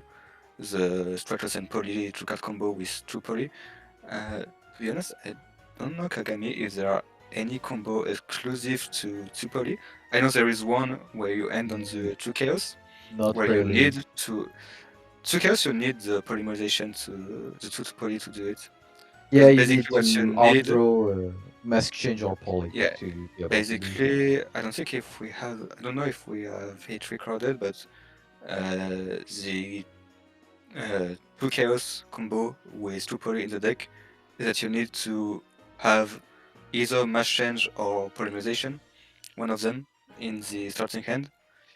And basically what you do is you do your regular combo. And I have this line. you have... Oh, let's go. Yeah, I can show it. Just I want to show something that is really really cool. Yes, how to combo when we have the... Yeah, like boss guy. this hand before was a brick. Like maybe we'll be able to summon Plasma, but like Plasma, we talk about Plasma, like, it gets outed by everything. Like really everything. Yeah, it was really backup plan, but not full combo. So here we can go Stratos, grab Adusted for Evil Assault, summon Prison, Dump's Melee, go for Cross Effect to grab Duskcrow. It's something really cool that's now Cross Crusader gets a lot better because if we have a D hero in the grave and we commit the normal summon, the division package gets stops, we can just grab Poly with the Cross Crusader search. Like before, to be able to have that third pushes, you need to play like 5 bricks to be able to rentabilize everything, but now we just adding 2 cards and we'll be able to grab Poly. So here we can go Sunrise to grab Miracle. Feed those two to go for Rage. And summon back the Furnace to be able to have a high level to fuse with Malicious. But what you can do too, here I just forget to banish the Furnace, but Furnace need to be banished. But what you can do too is to fuse the Sunrise with Malicious to keep a Furnace in grave, and when you summon the Shining Wingman, you can revive back the Furnace to have 3 attributes to be able to pop about 3 cards on the field with DPE to be about an additional pop. Like, it's not ideal, but before we passing on the Stratos increase. Like, and what the Plasma is just it's not the bad. full board. We're missing Dark Law, which is the most important piece, so we can full gate. So that is really not a lot of interruption. This is just a trap and DP, but this is something that was made with normal summon Stratos and increase in head, which before was really unplayable. So essentially what we're trying to show here is that there are a lot of resources for the quote-unquote ideal combo, like Hero Leaves and discard. Faris Mali is still the best opening hand, which you can learn, and it's very natural, right? You discard Malicious and you do all the same stuff than before, only now you add the Masquerades on top of it. But with this line, it's really nice to show that hands that were totally unplayable before can now combo, and even if it's not the best end board, right, it's just DP and trap, it's still something. Yeah, it's the Mask Hero adding stuff to end or something if we break on increase. It's not ideal, but it's something. Yeah, and you need to know this, because like if you have Stratos plus increase and you only have this to play, you just do this and you will may be able to win. And if you're doing this, like, remember, it's only a 2 cards hand. We have 3 other pieces, and if you're doing that, you had to bring on non-engine. Like, it's you Yeah. need to remember to remember this. You need to break on non-engine or engine. The point of showing one card combos is not that you will always do this thing every game. You will not always do this line every game, but it's to show how you can play with minimum amount of starters or extenders. And again, like Kagami said, if you're doing this, it's to bait interaction. It's either if it's the only thing you can do, or you're starting with the one card combo to threaten. And then when you get interrupted, that's when you punish with your Fusion Destiny, for instance. Your Fusion Destiny is the best punish. Or if you do a Evil Assault one card combo, like one and a half because you discard, you do this, you don't use your norm, and basically you're trying to tell your opponent, come on, interact with me. Either you will throw things at me, or I will keep gathering stuff in my hand. And when they do, that's when you punish with Zufil's Destiny, with your normal summon Vian. And it's really important to remember that one card combo and something you do every time, especially with Hero, we are still dependent on 2 card combo for the most part. But if you're doing them, you have either quote-unquote bricks in your hands, like Malicious and stuff, that you can use. I'm gonna show you, like, if you have like the same hand, and if you have Malicious, I'm gonna show how you can increase the ceiling because of the hero name of Malicious. It can be like Denier, a Dusted Gold. It can be other things, but here I taking Malicious as the example. Same thing with Stratos. You get a Dusted Gold. Summon Prison. With the Prison, what you're doing is Polish Denier, because here the key part of this combo is to keep the non-light elemental hero on the field, which is Stratos, and you need to go for cross first. And I don't know why Prisma is a fucking rock, but he's a rock. He's not a warrior. He's not. I don't know. Yeah, for dark Gaia. Yeah, like nice, but you cannot go for cross with Prisma. So here we're gonna use Denier and Malicious.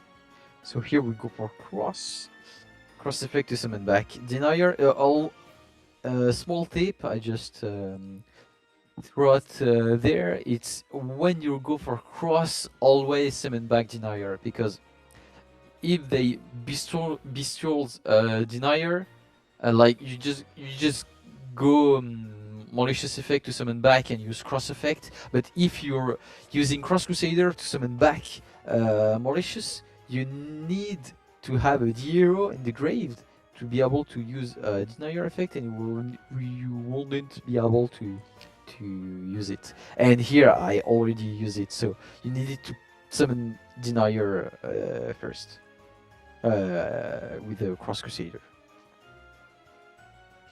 So here we're gonna keep the Denier on the field, use Malicious effect, summon back, use Cross effect to grab Duskcrow. We're gonna link the Dead End and the Cross for Neos.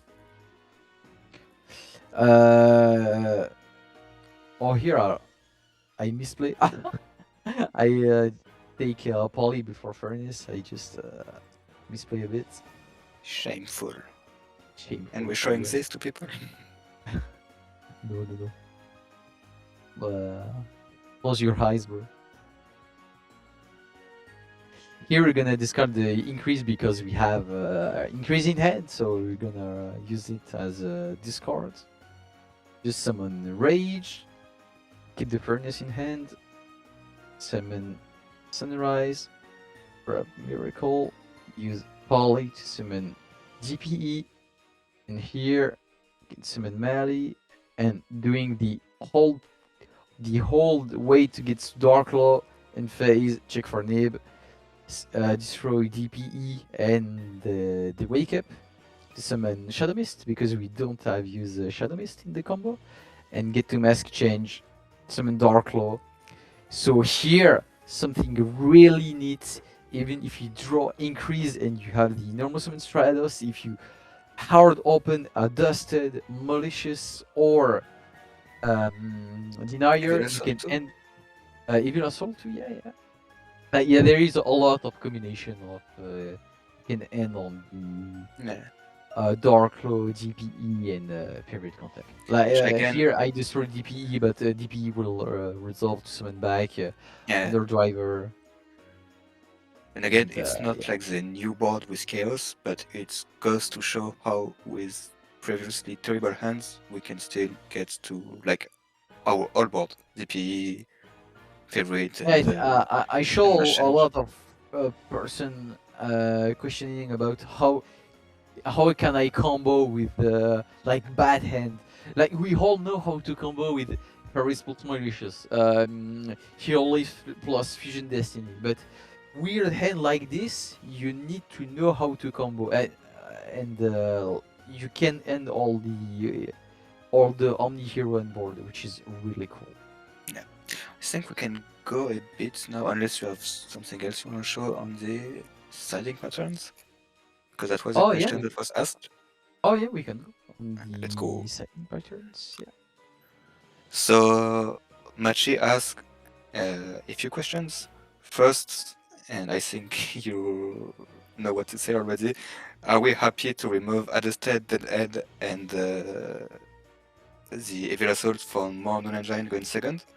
Yeah, for sure. Do Like, you? Yeah. So I'll let it's you go really ahead and cool. answer that first.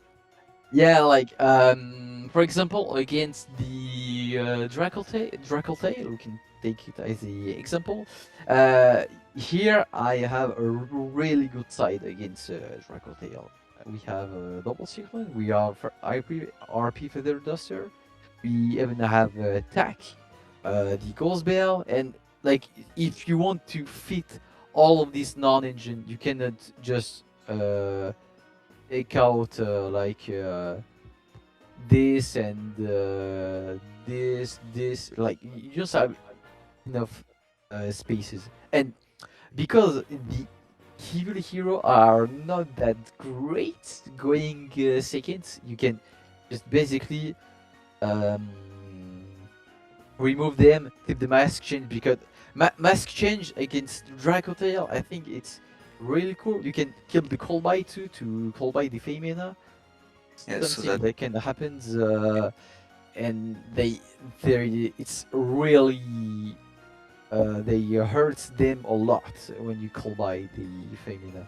in a Or lot if of you mask change a dark hero when they use Femina effect. in a lot of matchups, I side out the match change, but Dracotail is one of them where I will keep it, because if you fail to OTK, then you can put them darkly on the field, and you're in a very good spot if you manage to remove their stuff. And yes, the reason why we say the evil cards are not that great going second is because they can soak up a bit of interaction, so that's nice. But the prison is an ignition effect, and like today there are a lot of time where you won't even get to like use your prison effect to send to the graveyard. I've tried. I played a lot of heroes this week in preparation for the stream, and like all the time I put prison or Vion on the field, and before I can even declare the effect of like Vion to grab Poly or prison to send, the opponent has like the window to use like 5 effects in their turn before I get Yeah, to for use sure. those effects, because there are a lot of quick effects. And so yeah, you can very comfortably take out the evil engine going second. That's why two Faris is also a comfortable spot, because if you're on only one, which is possible, it's what I did for a lot of time before that. But if you're only on 1 and you try to go second, like, it's very tough. 2 is still okay because you have 6 cards in hand, so you have a decent chance to see it. And this lets you side like the Ghost Bells, which are really good against a lot of meta decks, the Double Cyclones, which are good against Radiant Typhoon and Dracotail. So yes, this lets you side more stuff, which is really nice because, well, we don't really have room for a lot of stuff usually because we have made many engine requirements and like 3 or 4 playsets of an engine. Yeah, and that's why it's maybe a bit of pros, maybe of the Evil Hero engine too, to be able that facilitate engine that you can that can be side if you need more non-engine going second, because like you can think that you cutting a lot of starters, but in going second in Yu-Gi-Oh, you really need to see your non-engine, and like one or two starters like Hero Laser, Fusion Destiny, or Ferris plus Mary plus Fusion Destiny with like double Cyclone plus RP Feather plus a Wallace plus a Droplets. It's game. Like you will win.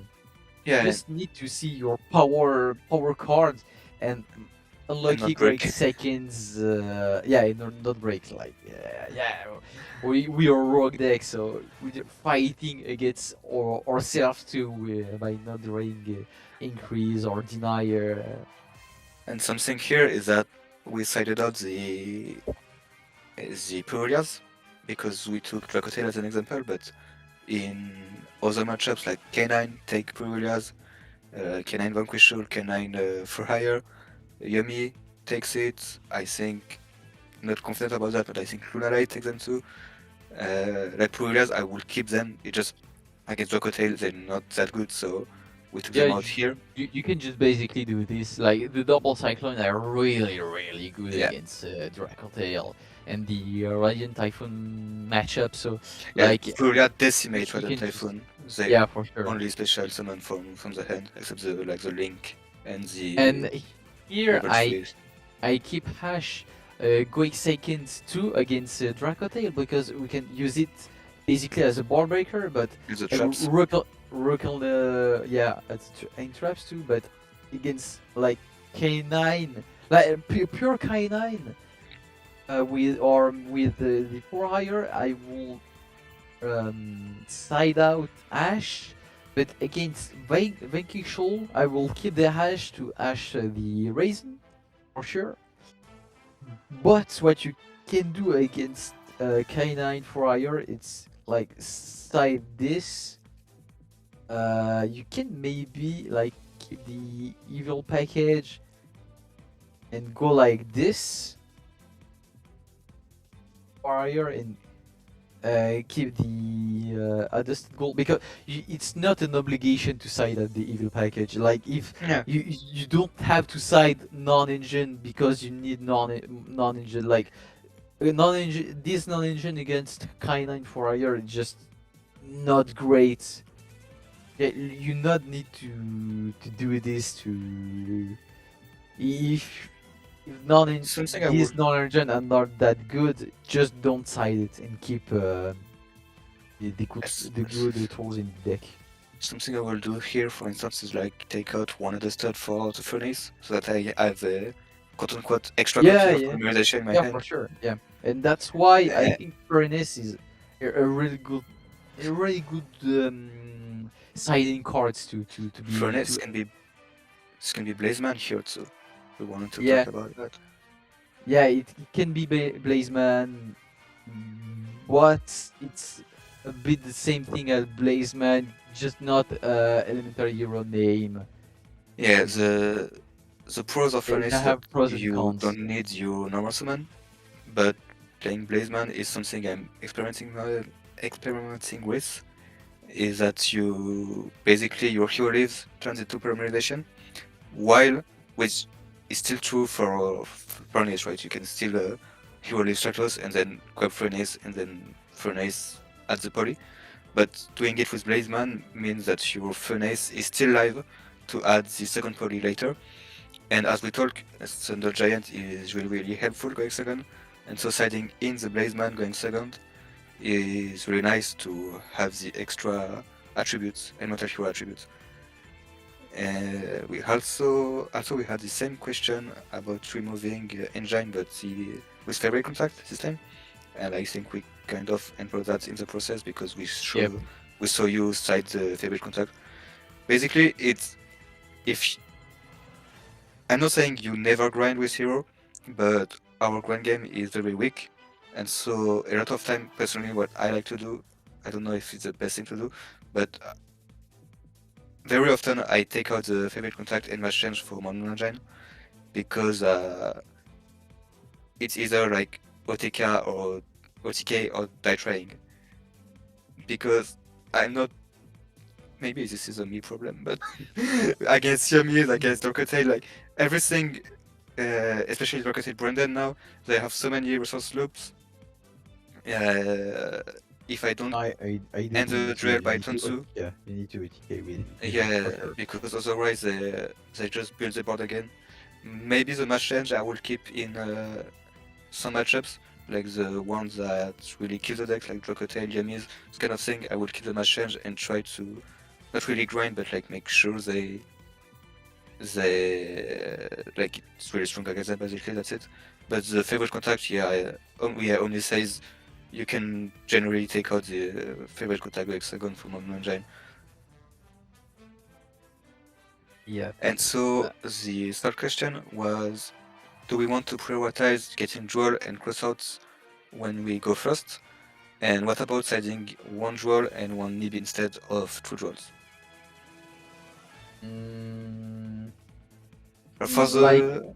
I can answer this like draw.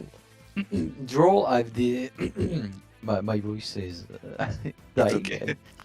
Draw is a card that nothing to do what draw. There's no other card that do what draw doing in this game.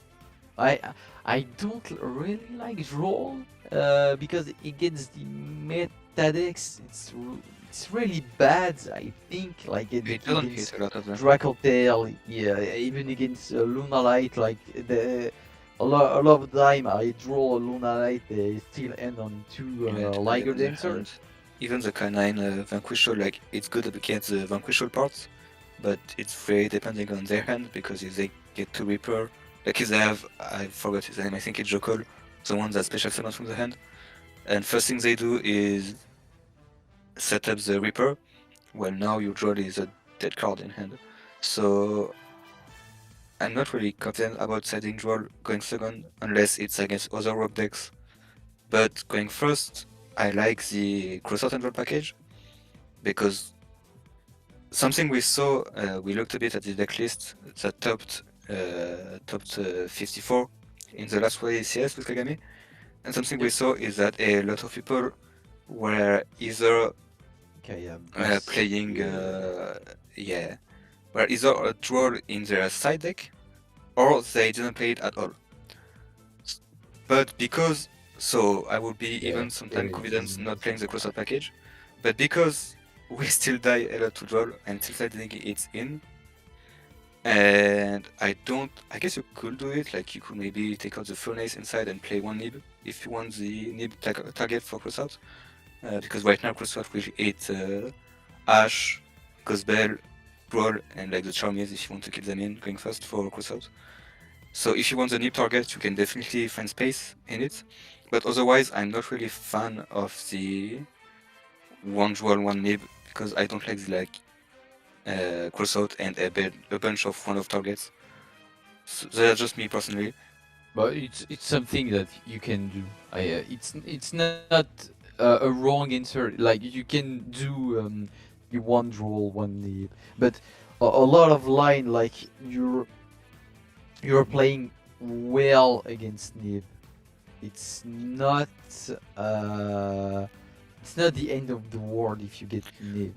A lot of like one card combos with Stratos, like if you only have Stratos, you end on nothing if you get nib. But I have combos like with a Dusted or Vion that you still end on the trap at the minimum. Yeah, and With the turn online like Malicious, Faris, they play fairly well around nib. Again, you will lose your end board, not all of it, but like you will lose some piece if you get nibbed at the end of main phase. Yep. But Yeah, that's a just lot.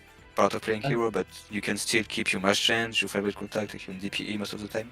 So I'm not going to say I'm not scared of nib, but it's not as devastating as before.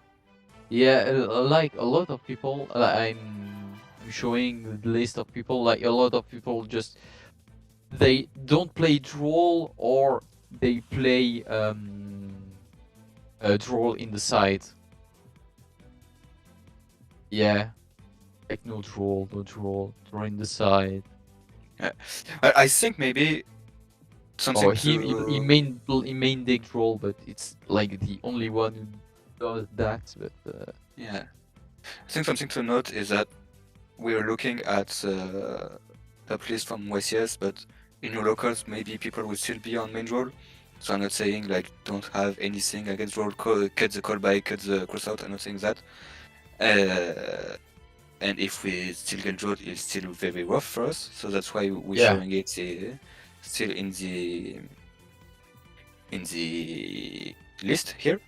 And I'm gonna send in the chat a side deck I'm experimenting with that I quite like. And I feel like it's really nice because I still have the package with draw and cross out. And I'm also trying the prawns for nib to protect my chaos. And it has come up in a few games where I will get nib and just instead of setting the crown, I will keep it in hand in end of main phase and they will nib and then I protect chaos. By the way, here I show what I'm siding, like going first. It's the three Purlia, the three droplets. But for example, if like there is a rogue deck that play really well at with rivalry, you can just get the rivalry, put a ghost bell or just keep a droplet. Like droplet is insane card going first and second. And something nice about the traps for gates is that like I don't think every deck first can play them, and if they do, it's very vulnerable like to the Red Typhoon MST or to Fallen Virtues that could out them very easily, like you flip your anti-spell and they respond with MST or Fallen Virtues, but also play it. But something nice with Hero is that because we have the Chaos on the field, we can very easily negate the MST. And if they have another one, well, that's just no luck, but at least they use 2 of their cards to out one of you, so that's still pretty good. Yeah. And because we have Dark Claw, they can cost for Fallen Virtues. So the fact that we're protected against droplets and our Crow, if we play the Floodgate traps, are also protected from Fallen Virtues is really nice. Yeah, it's something really neat, especially in Hero because of Dark Claw. That can protect it, and with the Chaos. And like anti-spell can basically be FTK against a lot of deck, just alone, and simple with the rivalry. Like they cannot link line, they can't summon anything. So yeah, I think those cards are like not mandatory. You can like maybe cut one draw, cut anti-spell in the rivalry, and play 3 crown. It's even maybe better, but like I'm showing a list with I won locals, so I still like the traps because if you get drawn and you have them, so you can do like Dark Claw and all those traps. Usually yeah, it's enough sure. to buy you a turn 3. Something nice about Rivalry is that we generally don't care about it, like the only other attributes we play are the Fiends from the Evil Line and Devicer. Divisor. And for anti-spell, we have the freedom to set it, flip it I mean, and then later during our turn, like when it's back to us, if we need to use a spell, any spell, we can just pop it with our DPE. So that's also a nice synergy to know. Yep. Oh yeah, Or right, Omni. negate it with the chaos. Thank you, Omni. We forgot to talk about this. Dragon's Mind. A lot of people are trying it, Oh and we have a yeah, lot yeah, of yeah. 2k5 defense or attack monsters. Yeah. Like the Shining Wingman is 2k5 defense. The What's the name? Sunrise he has attack. Dragon's Mind, c'est the counter trap. C'est Dragon apostrophe ça. Got you. I'm losing my English, I'm tired. Dragon's Mind. Yeah, like this card is really synergized well in Hero because of DPE, because of the Shining DP, Sunrise, Shining Man. We have a lot of cards that are like Trinity, Neos joking. Trinity is not really good synergy because you Oh, second no, seconds and that's right, but just for the sake of yeah, selling it like first. the same thing as the Neo. So. But Even yeah, Decimator, like there are a lot of ways to leave a body with 2k5 attack or defense. yeah, because it's a counter trap. Like your opponent cannot respond it because it's 4. So Spell speed yeah, 3. spell speed 3. Super Poly is the out of quote my unquote mind. spell speed 4. Yeah. Because nobody can respond to it. One other thing to note, I don't think we talked about it, so for the sake of saying it, the reason we play 3, like the 2 playsets of the Charmies, is because, well, as we saw going first, we have a pretty strong going first, and even on the side we can play like the Frigate Trap, the Dragon's Mind. We have a very strong going first, but the game 1 is really important. If you lose a dice roll, you will be really happy to have the Charmies, and if you go first game 1, well, that's not a problem because Furnace and Evil Assault are discards, need discards. So you can just discard the dead piece on the Ninja instead. So that's why we play the 6 armies in the main deck. Yeah, and the 6 Charmies lets you have more elemental hero names going second if you want to go for Thunder Giant early. Like the Charmies just fits so well in Hero to have 3 discards with Furnace or Evil Assault or Greg seconds to draw more and to go for or even Thunder to cost Giant. with draw plats if they are Yeah, dead. like Charmies are just so good in Hero, and Like the dead now card that with the just fodder. Purulia has become an insane card unless we play against Dracotail. It makes the deck way better. That Purulia is good now. I think we Omni, can maybe back in the combo. Maybe I don't know. maybe. Maybe I'm just Omni trying. has something to do. Yeah. Yeah, he Maybe was just so. asking about our thoughts about Orota and Foolish. So I'll just go first real quick because Yeah. I sent my list in the chat. So I'm playing something very similar to the last team you sent, I think, Omni. I'm also on one Understead, one Orota. I really like Reinforcement of the Army to like grab the Crow and extend from there, or grab the Vion or whatever. I really like this card, and because I like the Evil Engine, but not that much, not like Kagami, I'm just on one Adjusted. I think Kagami really wanted to. Well, I'm speaking for you now, but I think he he really wanted to max out on the hero names, and that's why he went with the like no Foolish. Foolish, I'm pretty confident in not playing it because we already have the like the prison, which is basically a foolish on legs. And a lot of people in the combos, they say like, oh, well, foolish is a starter and it's true, but if you use foolish to send the mist, then you can't use it later, so I don't like it that much as a one card combo right now, but I'm playing it again after Ejector. Just right now, I'm playing like the one adjusted, 2 Faris and reinforcement of the army, for me personally. Yeah, I can go on Foolish too. I think Foolish post Ejector and Fontaine are in card. Like, Oh yeah, with it's- Fontaine. yeah, with Fontaine and Ejector, like it's basically a one card combo for Dark Lord, DPE, Chaos, Favorite Contact. Like it's so good.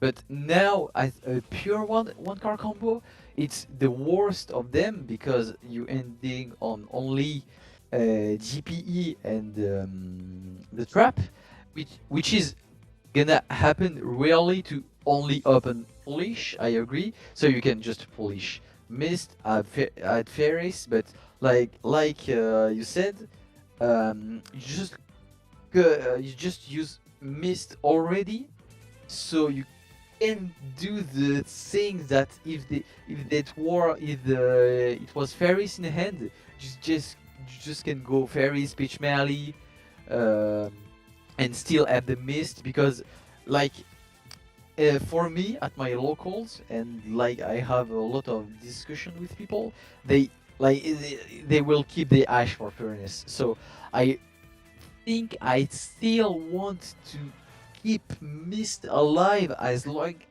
as I can, even if we can send it freely now. But it's conflicting because you can send it freely, but you want to keep it because of people keep the Ash or the Purge Yes, for Furnace. So basically you scoop for Ash with Furnace. If they don't, well, you extend with Mist later, and if they do, you still have Mist for the DP Wake Up. Is that it? Yeah, like you just do, and that's why now I think Wake Up is mandatory. Like before, I wanted to cut the card always because was. You're just crazy.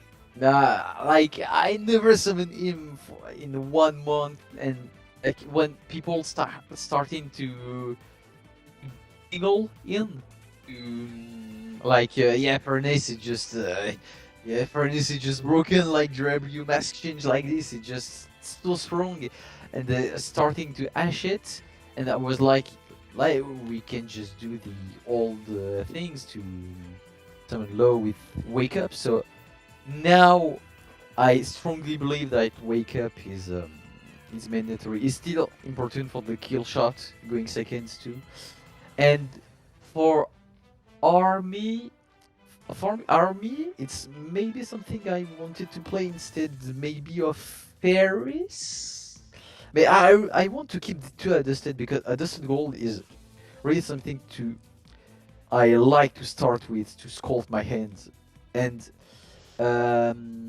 if you play like something like this, cutting the Ferris, you have more the synergy between adjusted and army and Duskcrow, which is really cool because you still have this really good synergy between like Stratos, Adjusted Gold, Ferris, and now Duskcrow, and same for Furnace, because what you can do is like using Furnace as early as possible. If you got him in hand, discard like a Purulia and go for the Ferris Peach Furnace. Like there is a really great synergy between these cards, and same for Adjusted Gold. Adjusted Gold is like the best orders to have the most punishes after that. Like Stratos is a punish behind this because you can grab Ferris after. And if your Ferris line gets stopped, if you have a D-hero in the rotation, you can go for Duskcrow, grabbing Furnace, and grabbing Poly. And that's why I really like Adjusted Gold. It's the push. 3 of them really fit into really good each push. other. Yeah, they work really well, like as a triangle, like Faris with adjusted with Stratos with adjusted. It really complements each other well. Yeah, And Wanted to and ask, maybe do we still have maybe, the foolish one card combo somewhere? I don't think so. Like post ejector. Yeah, that one. I Because it's can really good do post it. ejector, but I think I can do it. I need to remember it because no, it's been a I think long you time. sent, yeah, you already It's sent it been once before. yeah. I sent it once, but like there is a lot of combos to show. Yeah, I think maybe we can show like a few more and maybe end on We can that. go quick on really quick on combo. Yeah, just I'll let you walking decide through. which one you think is worth showcasing. Like I Stratus in here and it's comfortable. I think we can show the Stratos plus Mali and the increase got hash. Ah, yes. Because it's something that still with happens a lot, that people will still interact Hash with increase, like imperm increase, hash increase. So This one here is we very have nice to- a global setup, like it's a a perfect setup, hand. like a good setup, like a Stratos plus Mali. So we can grow fairies. Ching Mali. In here we're getting stuff.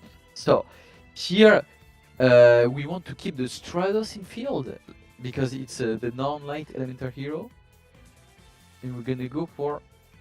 No, I think we're gonna grab. No, we're gonna grab Duskrow. So yeah, you need to keep the Stratos on the field. So basic thing, you go for cross effect to grab Duskrow. Crow to grab Furnace. Furnace to grab Poly. So we're gonna go for Divisor. Here there is a really common setups to summon Stratos and Neos. Grab the Traps, summon Sunrise. Summon back Furnace to have enough material links.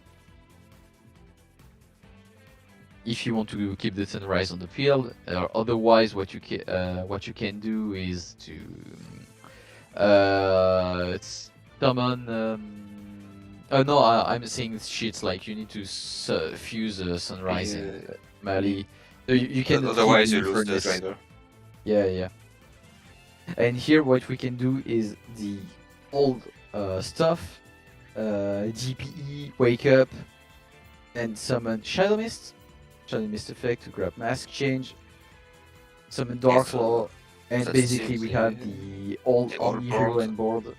But yeah, while getting ashed on which is really cool to be able to play like through the end trap like this with one starters, and finish on Dark Claw, DPE, favorite contact each. It's really cool. I wanted to say something, but actually that was wrong. So.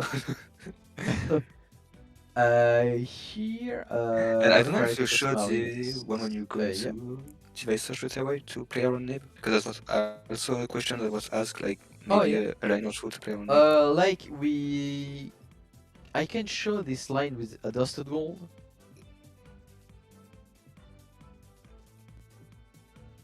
A Dusted Gold plus one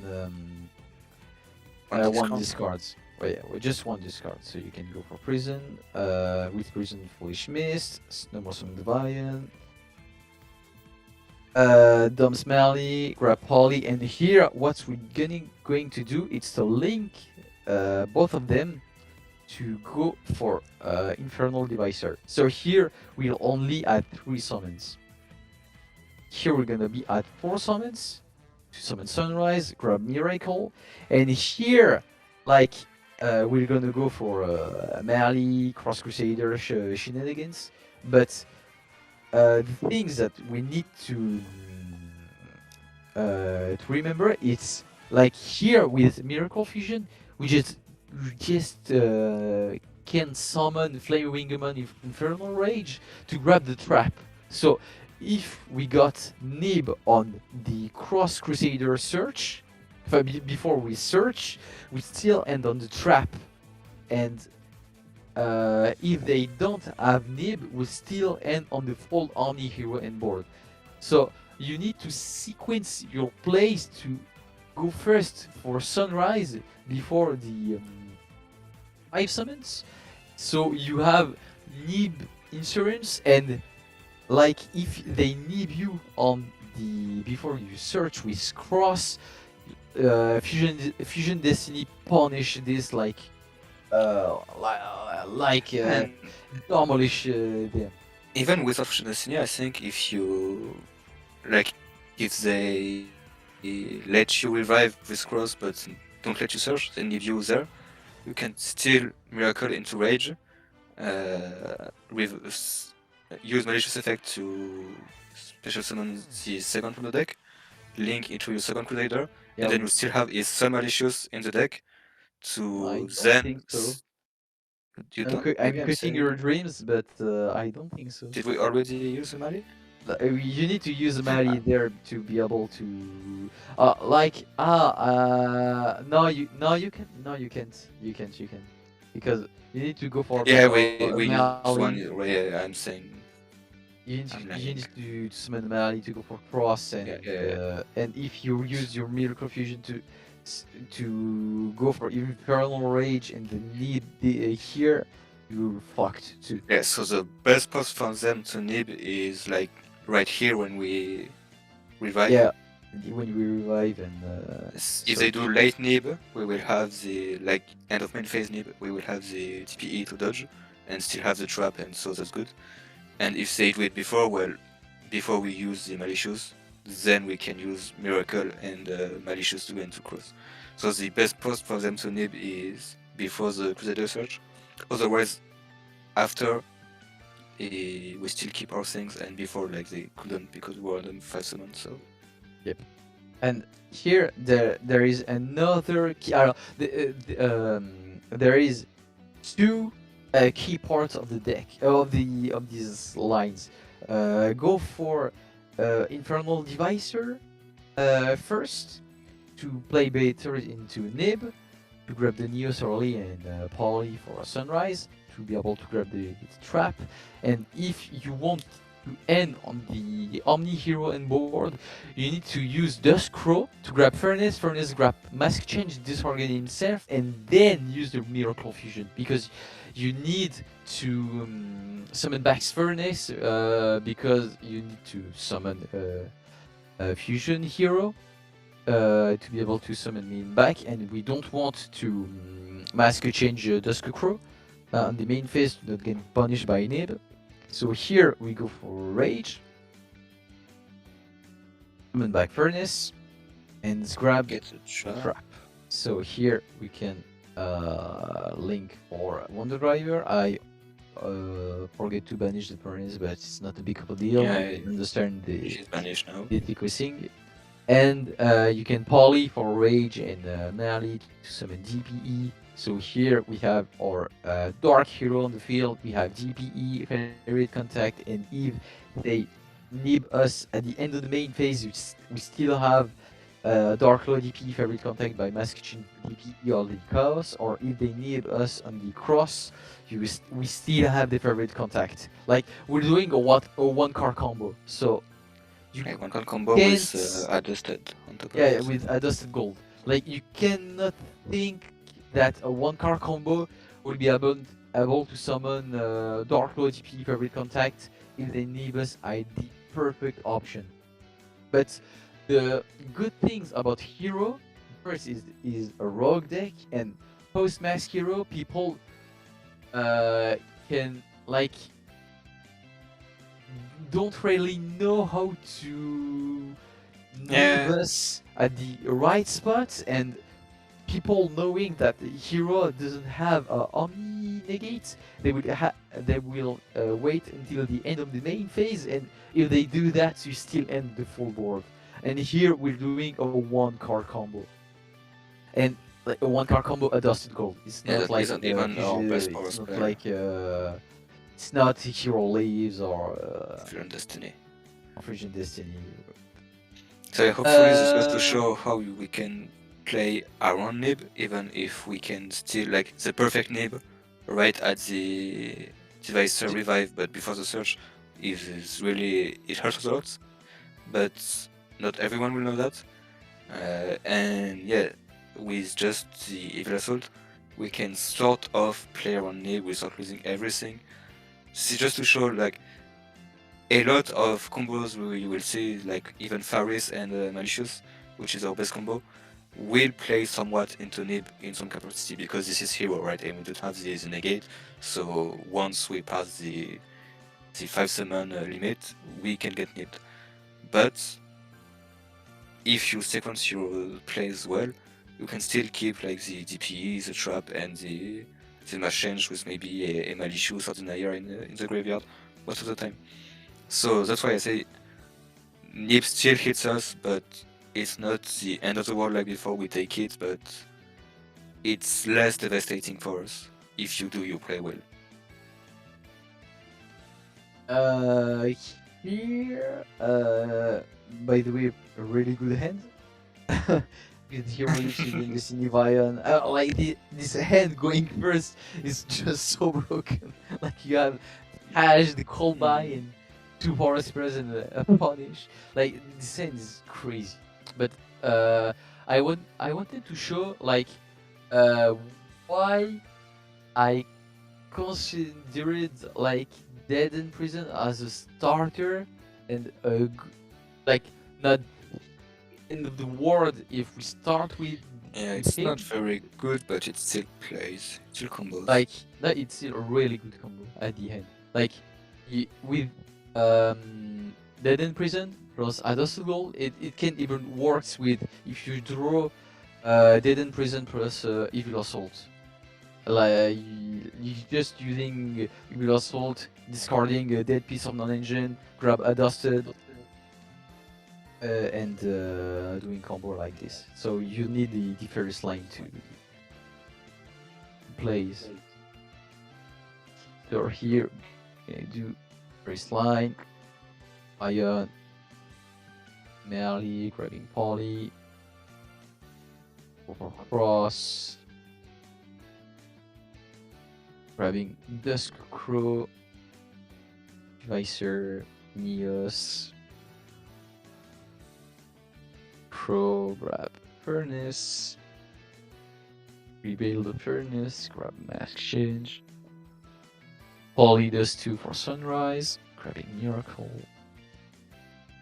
Here we can summon back the Furnace, going for Melee, summon Wonder Driver, sorry, go for Flame Wingman, grabbing the Trap, summon Melee, go for GPE,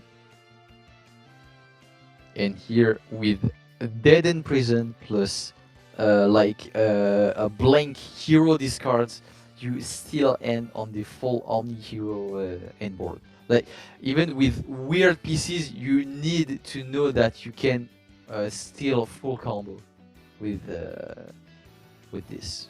So it's really something to need to know. Like Yeah. Cool. The Vion combo, the Universal combo is basically they're similar. you're doing the same combo with a different order. So I don't think there is any introduction for this. I can show maybe Paris plus Melee. Yeah, go ahead, but I think we can show this one because this is like the classic hero combo. Yeah, the best orders. And I think that will be good to wrap up, maybe. Unless you have like other lines you want to show. Maybe Hero Leaves, Even Destiny. I can share all the combo line that I yeah. Someone asked to. That's also why. So I didn't want to hard press you, but that's also why I'm saying like we can send the the replays because I said we will share them at the end. So just here I want to show that even if your Furnace here gets hash, you can go for the the wake up things. Yeah, so that's why it's really nice to use Furnace first and kind of scoot for Ash or Purge. Yeah. So here, for example, if Furnace gets Hash, you still have your 2 non-light elemental hero, and you keep the Furnace in hand. Like, Furnace is just so good. Like, you're not discarding as cost, so if they hash Furnace, you still keep the hero names in hand. The Furnace is a hero named warrior, fire, and a high level yeah, hero. level 7. So that's really you nice can, for DP. yeah, it's really cool for DP. So it's they're basically going -1. So here, obviously, we grabbing the mask change, basically interrupted combo, but here you can go to play wingman, then sunrise, sorry, and then summon wake up, summon DPE, and do the all omni hero stuff, because here we don't have used Shadow Mist. Yeah, so And- before, if we did the wake up and they would ash it, we would not have a Dark Law, but now even through one ash we can add the Dark Law because Furnace is there to scout for it. And here too, this is why Ferris plus Melee is the best combo. Like, you have a double security. You have a double security for the wake up to go for Dark Law, and if they nib at the end of the main phase, you'll lose Chaos, but you don't have use Denier summoning back. Yeah, so Because can we summon bring him him, back. with Cross Crusader at the combo, and we can summon him back and use mask change on him, and we still have Dark Law DPE in favorites through Nib. So I think all the other combo I can show on the Discord group. So I think it's fine. If maybe you have some question, you can answer.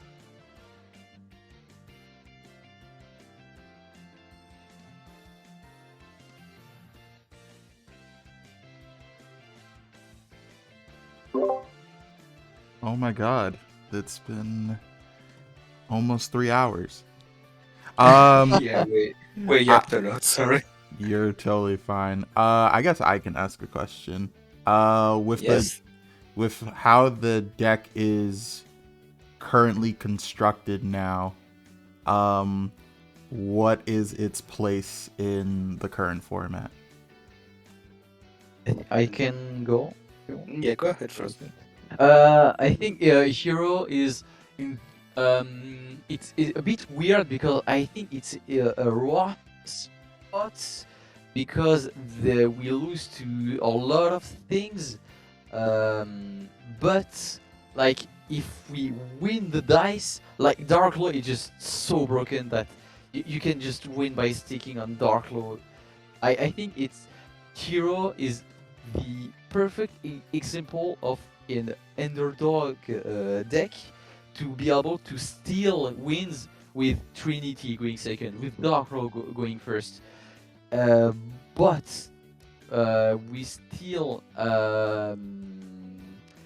dying to draws, so post side it can be hurting a lot. Especially going seconds, because there is no shots that we win going seconds against roll and full board, so we can just go game 3 and try to go for Dark Law DPE for it contact. But I think it's better. It's really better than before. Like before the Mask Hero, like we're not even rogue, like we were shit. Yeah. Like the deck fucking sucks before the Mask Hero. But now I think we can stall games. I think Heroes now is the perfect example of the underdog rogue deck. So I think we are rogue, maybe tier 3 because of Dark Law being busted, but not much higher because of the Hero engine. We're not being able to play a lot of non-engine still, but we play less bricks. It's better, but still underdog. To be honest, I don't think we. Sorry, Royal. Oh no, I had a I second question, but go ahead. Yeah, well, just real quick, I don't think we'll quiet Rogue yet. I don't think we're tier 3, like even low tier 3, just because, well, it's true what you said, like, if you establish Dark Law on your field, you're in a really good spot. You have tools like Thunder Giant and Trinity to go second. Like, it's not all bad, and it's certainly better than before, but my issue with this hero support is that it always comes too late. Like if we had this maybe 1 year back, we would have been Rogue, but now the meta is really strong, and yeah, you can steal games and win. It's not unwinnable by any means, and we even saw that with weak hands you can still end on something decent. But if you go to an event and you play game after game after game, I think your bricks will have the best of you, and you will break, and that will cost you game. Like, I don't think Hero is at a stage yet where he can top events. I think it gets really better with Ejector, because we can slim or engine a bit. But before that, it's really rough, and even now, I know Kagami will play in the CPF with Hero, but French Nats at the yeah, Hero. but and I wish I'm not just saying jinxing you. I wish you the best of luck, but I think it will be very rough, like to go game after game after game is what I mean. Like in Yu-Gi-Oh! Mega Best of 3, yeah, Hero is nice, it's decent, but in a tournament, I think it's really hard. Okay. Yeah, it's gonna be. So here's my second question, because we're talking about Dark Law. I don't remember the exact percentage, but they basically took down all the lists that topped Dortmund, and basically I think 40% of them are on either Shifter or Dimensional Fissure, outside of specifically drawing the out. Does Hero have any plays to at least like half board if they hit you with Shifter, or any plays if they say land Dimensional Fissure but you don't have any like specific outs for that? Under Shifter, oh sorry. I can go. Oh, we lost you. Shifter will be like screwed if they like, especially if we Shifter. I think this is where like Blazeman can be a really good like way to start a combo, because it's grabbing poly without needing to banish something, and that's why I maybe want to play Blazeman. But I think going first, there is another thing that we don't talk about Thunder Giant. It's that it's a favorite contact target, and sometimes I get shifters, sorry, and I have like a way to grab the trap with the two elementary hero from different attributes and summon the GPE, and those two are make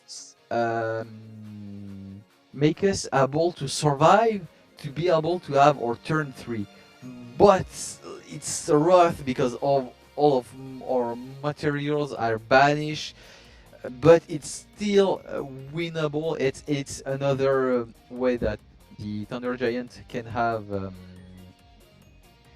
utilities, is to be able to have a last favorite contact target and be able to survive. And because I look all the list of those decks, they are playing Shifter, like in the winners playing Shifter main, yeah, but with Vanquishal it's a bit rough because they don't really care about shifter. So this is where it can be kind of hard. But Thunder Giant can basically save you if they don't have Ghost Bell on the favorite contact. And going second, you need a God Hand to be able to beat Shifter and play Blazeman. But basically, it's rough. Yeah, if they Shifter us. it's better than Droll, but it's still very hard. And either you pray you have a good hand, Thunder Giant and pray, or you play Blazeman and you have like some favorite contact DPE and board. Maybe you had Film Destiny head to add DP, but it's really rough, yeah. Yeah, because And for the Dark Law, it's not because they play Shifter that Shifter does nothing to them. Dark Law alone is not enough to beat their stuff, but with DPE, Chaos, Shiny No Swingman, banishing all the stuff on the field is what makes Dark Law busted. He have bodyguards to help him to win. And sorry to interrupt you, Royal. no, you're fine. No, I was just gonna say, yeah, everybody's siding or maining stuff that just hurts Draco Tail, and pretty much everyone else has to deal with it. Those cards should be banned, but you know, I digress. Yeah. The problem is that people start preparing for meta decks, and we take everything they take too, so it's hard. Yeah, this cards too is really rough again for hero. It's playable, but you need to have a really good hand to push through retarding C. Hero gets demolished by these cards too. The other one too, the contact C is worth, because we don't really have the... Contact C, I think, is less rough because with the way that I'm playing the deck with a Dusted Gold, when you can try to sculpt your hand, you can add Fairies and sacrifice the contact C to summon Fairies. You can do things like this that you can. Yeah, if you still have your arm, it's fine. Yeah, we want to. With Hero, we really want to push without committing on normal summons.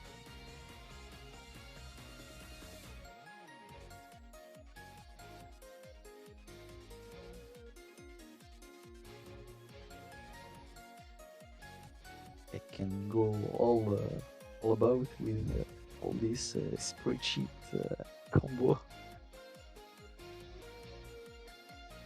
Destiny, but I'm gonna send it in the. You should just make a Google Doc. Yeah. I was just doing this as fast as I can to show the most thing to share to Hero to our Hero community. But yeah, I need to do a Google Doc.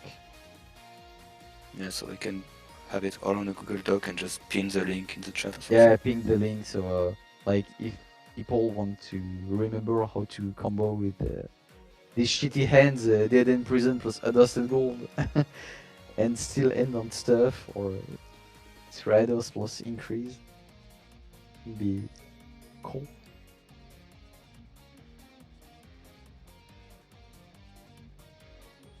Is there maybe another question that we can answer? Or we are fine? I think we're good. We're good. All right. Well, thank you for everyone for joining in. I hope you enjoyed it. Yeah, I hope so too. See, it wasn't so bad. I think that. For our first time, it's not bad. Maybe I run it talk too much. When I talk about heroes, like I cannot stop. Like I can do 10 hours streams just talk about even weird stuff for. And there's sometimes the language barrier too that makes it hard to like Yeah, convey our points yeah. effectively without repeating ourselves like 30 times because we're looking for the right roles. I hope that wasn't too annoying for you to deal. Yeah. All right, let me end the recording.